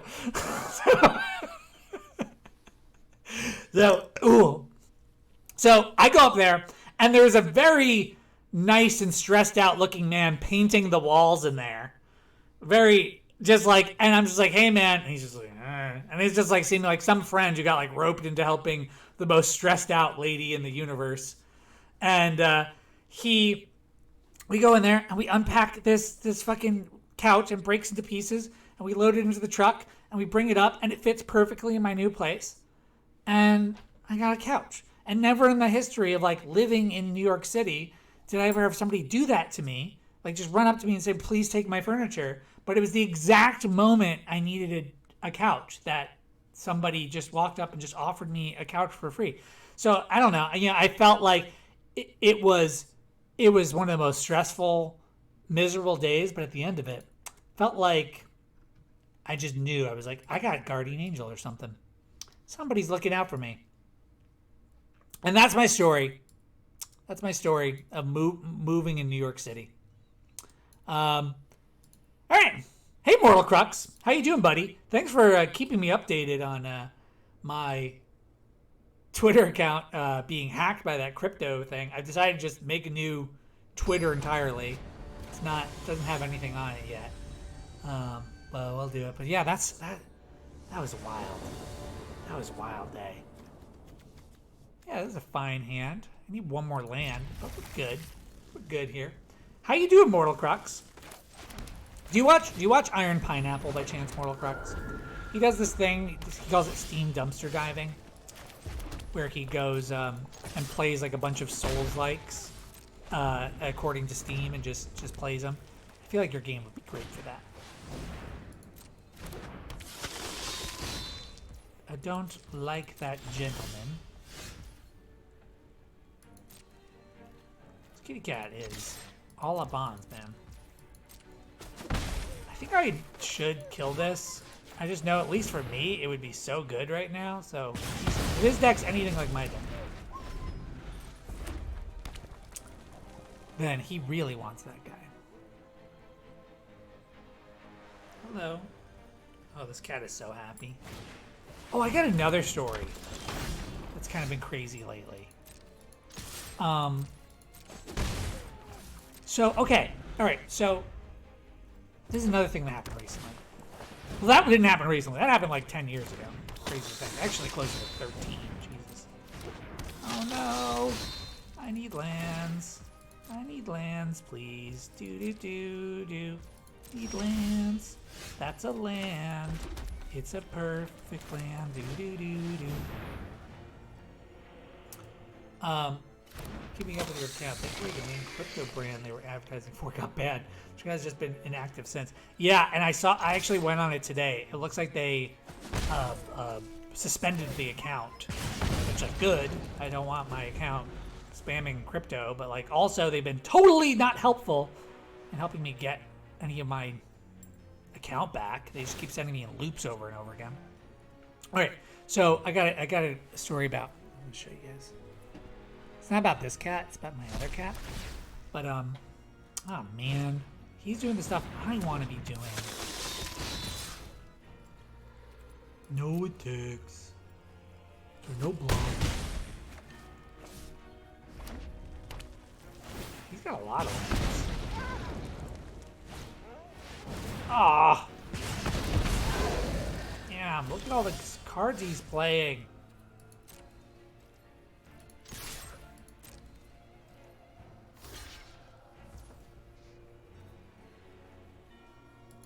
I want to see what I get first. Oh, I can't see first? Okay. I guess I should have done this before.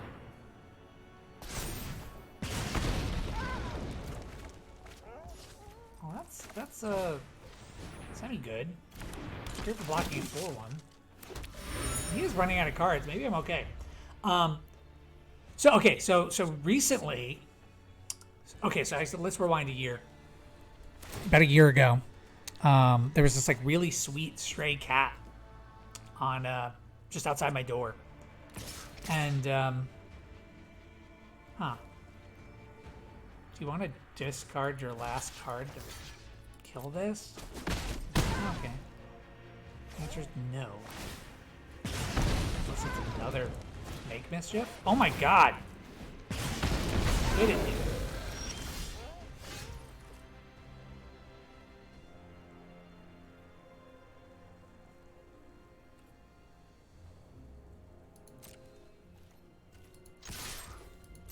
He's gonna do it again. Oh no, he didn't. Okay, that's exactly what I wanted. So what's the move here, though? This gets rid of one blocker, right? There's no way I get rid of two. One. I see 6, 7. Damn. Well, I think this is. Where's it best to do this? If I do this, then I get to also draw a card. Yeah. I guess that's actually the best. I just gotta hope he doesn't draw something impactful. 4, 5, 6. Yeah, if he just discards whatever he drew, and even if it's something he doesn't want to discard. Oh god, and it's a madness card. That's it. I've been good, man. I just moved. So okay. We got, I think. All right, I'm making myself big because I want to tell another story. So, okay, so a year ago, there's this cute cat outside. Her name is Mew now, but she was just this really sweet stray that was hanging out outside our door and would let us pet her and pick her up, and she was so sweet. And it was getting really cold, so we took her in, and she got along well with our animals, and she's like incredibly well behaved. She doesn't scratch anything. She doesn't scratch us, doesn't bite, doesn't pee on stuff. She's really easy to take care of. She's really sweet. So we took her in and we made her ours. And the only problem we had with her is when she was in heat. We had to go get her neutered. And that was probably like the moment we were like, okay, we might be keeping this cat. And we got her microchipped and stuff. And, but she's kind of the neighborhood cat. She like knows the streets really well. She spends like most of her time out there. She sometimes would like leave at night and just never come back, and we wouldn't see her for like a full day. So we were just kind of like, okay. She would go into our neighbors' houses. She would do a lot of stuff like that. So we're moving, and we've been talking about like, should we take Mew with us, or is she the neighborhood cat and she should just stay here? Like, we should just release her. Like, everybody kind of takes ownership of her. Everybody acts like she's their cat. Everybody kind of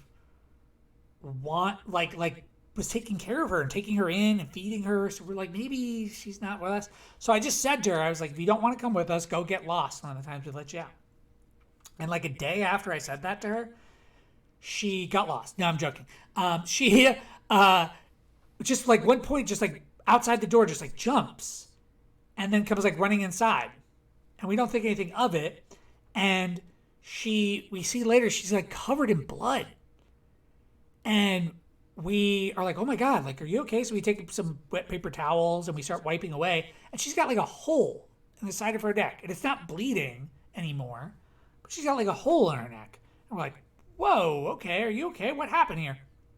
And we're like in the midst of a move. So we like don't really have a lot of time to like deal with this, but we're like checking in on her. And after a couple days, like, she's missing. We notice she's missing hair. It's looking terrible. It's not bleeding, like, but it's a gaping wound, and we don't know how she got it. We have no idea. We think she might have just rubbed her face on something sharp, but that was it. That's the best we can come up with.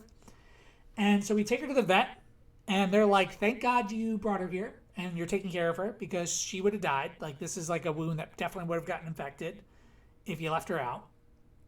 And, good on you for taking care of her." So we took her back, and she's like totally changed as a cat. She's gone from like standoffish and like skittish and kind of more mysterious to like basically a lap cat that like is obsessed with us, sleeps with us, is around us all the time, and she's been so sweet. She's let us like she's got a wound on her face. She'll let us touch it, clean it. She took her antibiotics. She has been so sweet, and we took her with us in the move, and she is just so good. So good. This little cat. She's been such a great addition to the family. So that's been going on, and we moved. I don't know if you can fully tell just yet, but yeah, we moved to a much more beautiful place. And since we're close to being done with this, I'm going to see if I can finish these matches up before I'm meeting up with my folks. We're doing dinner with them in the not so distant future. I have had cats like that. Drive down your street and then see them in other people's front windows. That's good. Yeah. Oh, dude, I appreciate that. You're a good guy, Mortal Crux. But yeah, it's been like a big time of change and flux. My baby is like 2 months away. It's kind of crazy. It's kind of crazy. Been a lot of changes, but we're like beginning to like set up for baby now. He's considering it. He's like, do I trade here? If you want to do the trade, I'm okay with that, baby. And I think we're just gonna draw it the clue. Oh, thanks so much. Thanks so much, Mortal Crux. What's going on with you, dude? How you been? And also, if you'd like to answer today's question, what is the worst place you've ever lived?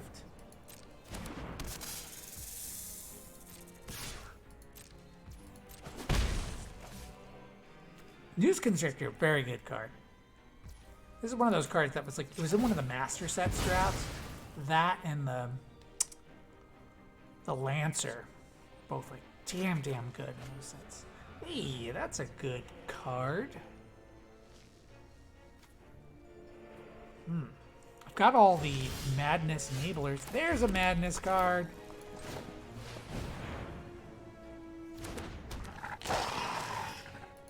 Okay, so sweet. So next turn we're going to play the Axe. And then the following turn we're going to discard, play that bad boy.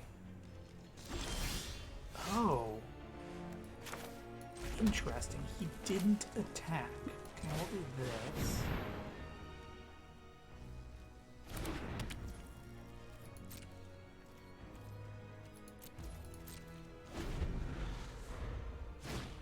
Oh, he is a little mana screw.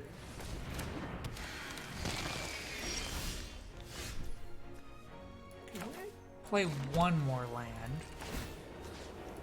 Discard the Insatiable Gorgers. We will indeed play it.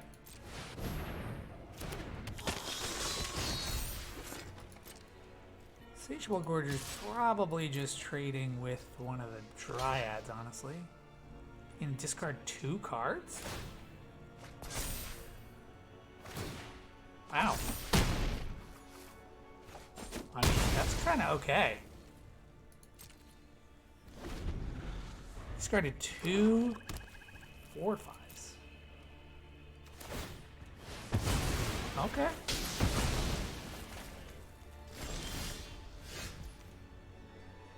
Huh.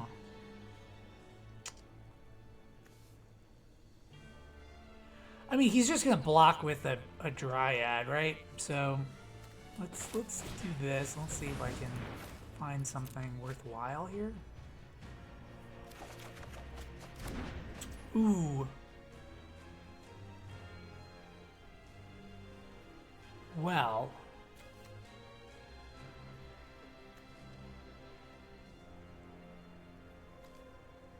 Let's equip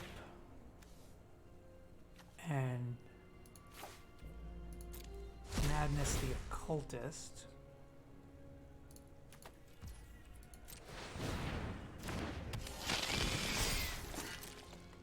I mean, I know he's going to trade with that. It's okay. It's you know, a little bit of pain, but it's not end of the world.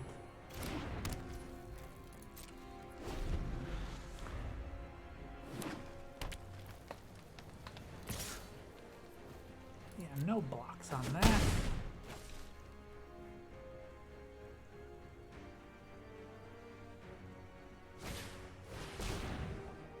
Oh, bounce them back and then discarded one immediately. It's okay. Let's probably Moonsilver this. And I think I'm gonna not equip, play whatever I get here. Ah!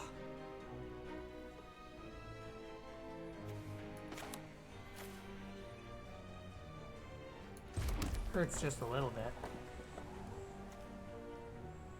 Alright, we're gonna equip this to this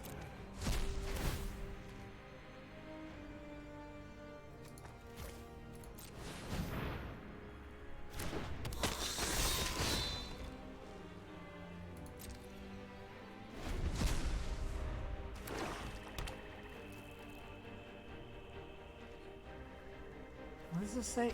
If a creature died this turn, you gain 5 life. Okay. 4. Oh, that's good.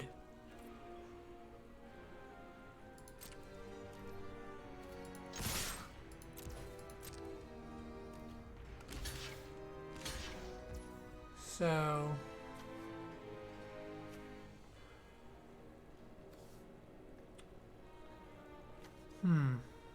So I can only save 1.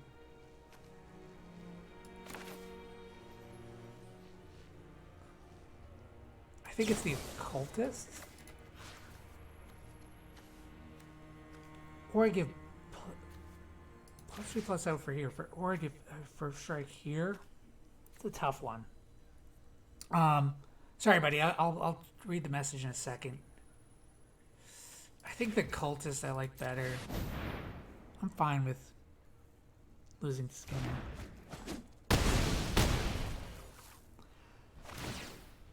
Up my Twitter reach to a consistent 400k views per week with my tweet frequency, so I've been pretty happy about that. Dude, that's sick.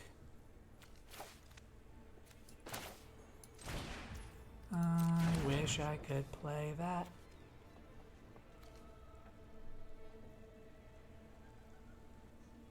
Alright. Oh well.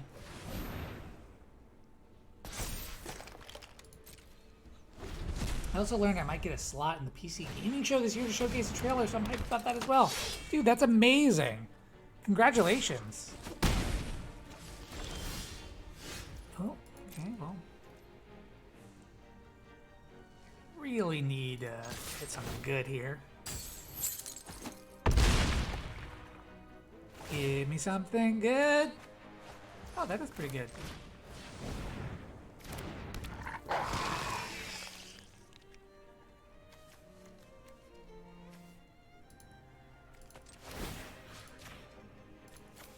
Discard this. Now I got a 4/4 double strike.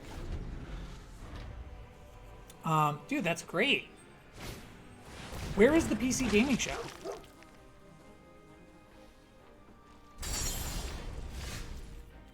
Ooh. So I attack, he has to chump. Which, in that case, it's not that risky. Because he has to jump, and then he also needs a blocker next turn.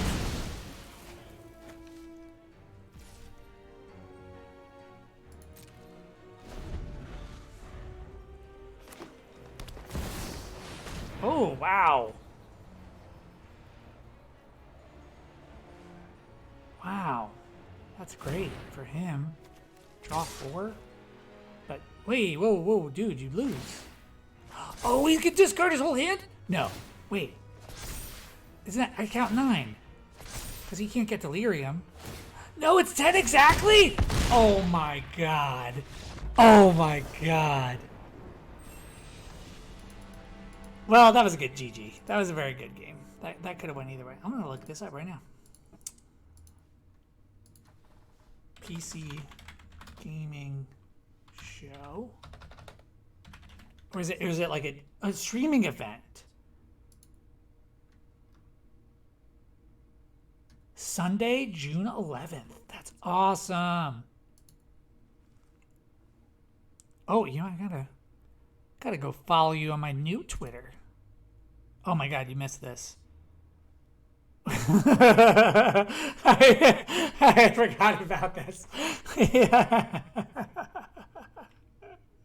We were trying to do, I put on the wheel AI madness, so everybody gave words, and then somehow it ended up with this. This is apparently my dad. We're not gonna watch that anymore. All right, dude. Mortal Crux, thank you for coming in, and to everybody else for being here. Thank you so much for being here. To all the new people that showed up, like Zenithian, thank you for being here, and to all my buddies, to Void Song, to Maldubious, to Mr. Nickums, to my mom and my dad, and everybody else who came by today. Thank you so much for being here, and thank you, Mortal Crux, as always. And hey, guys, you know my message. You know my message, right? You know it.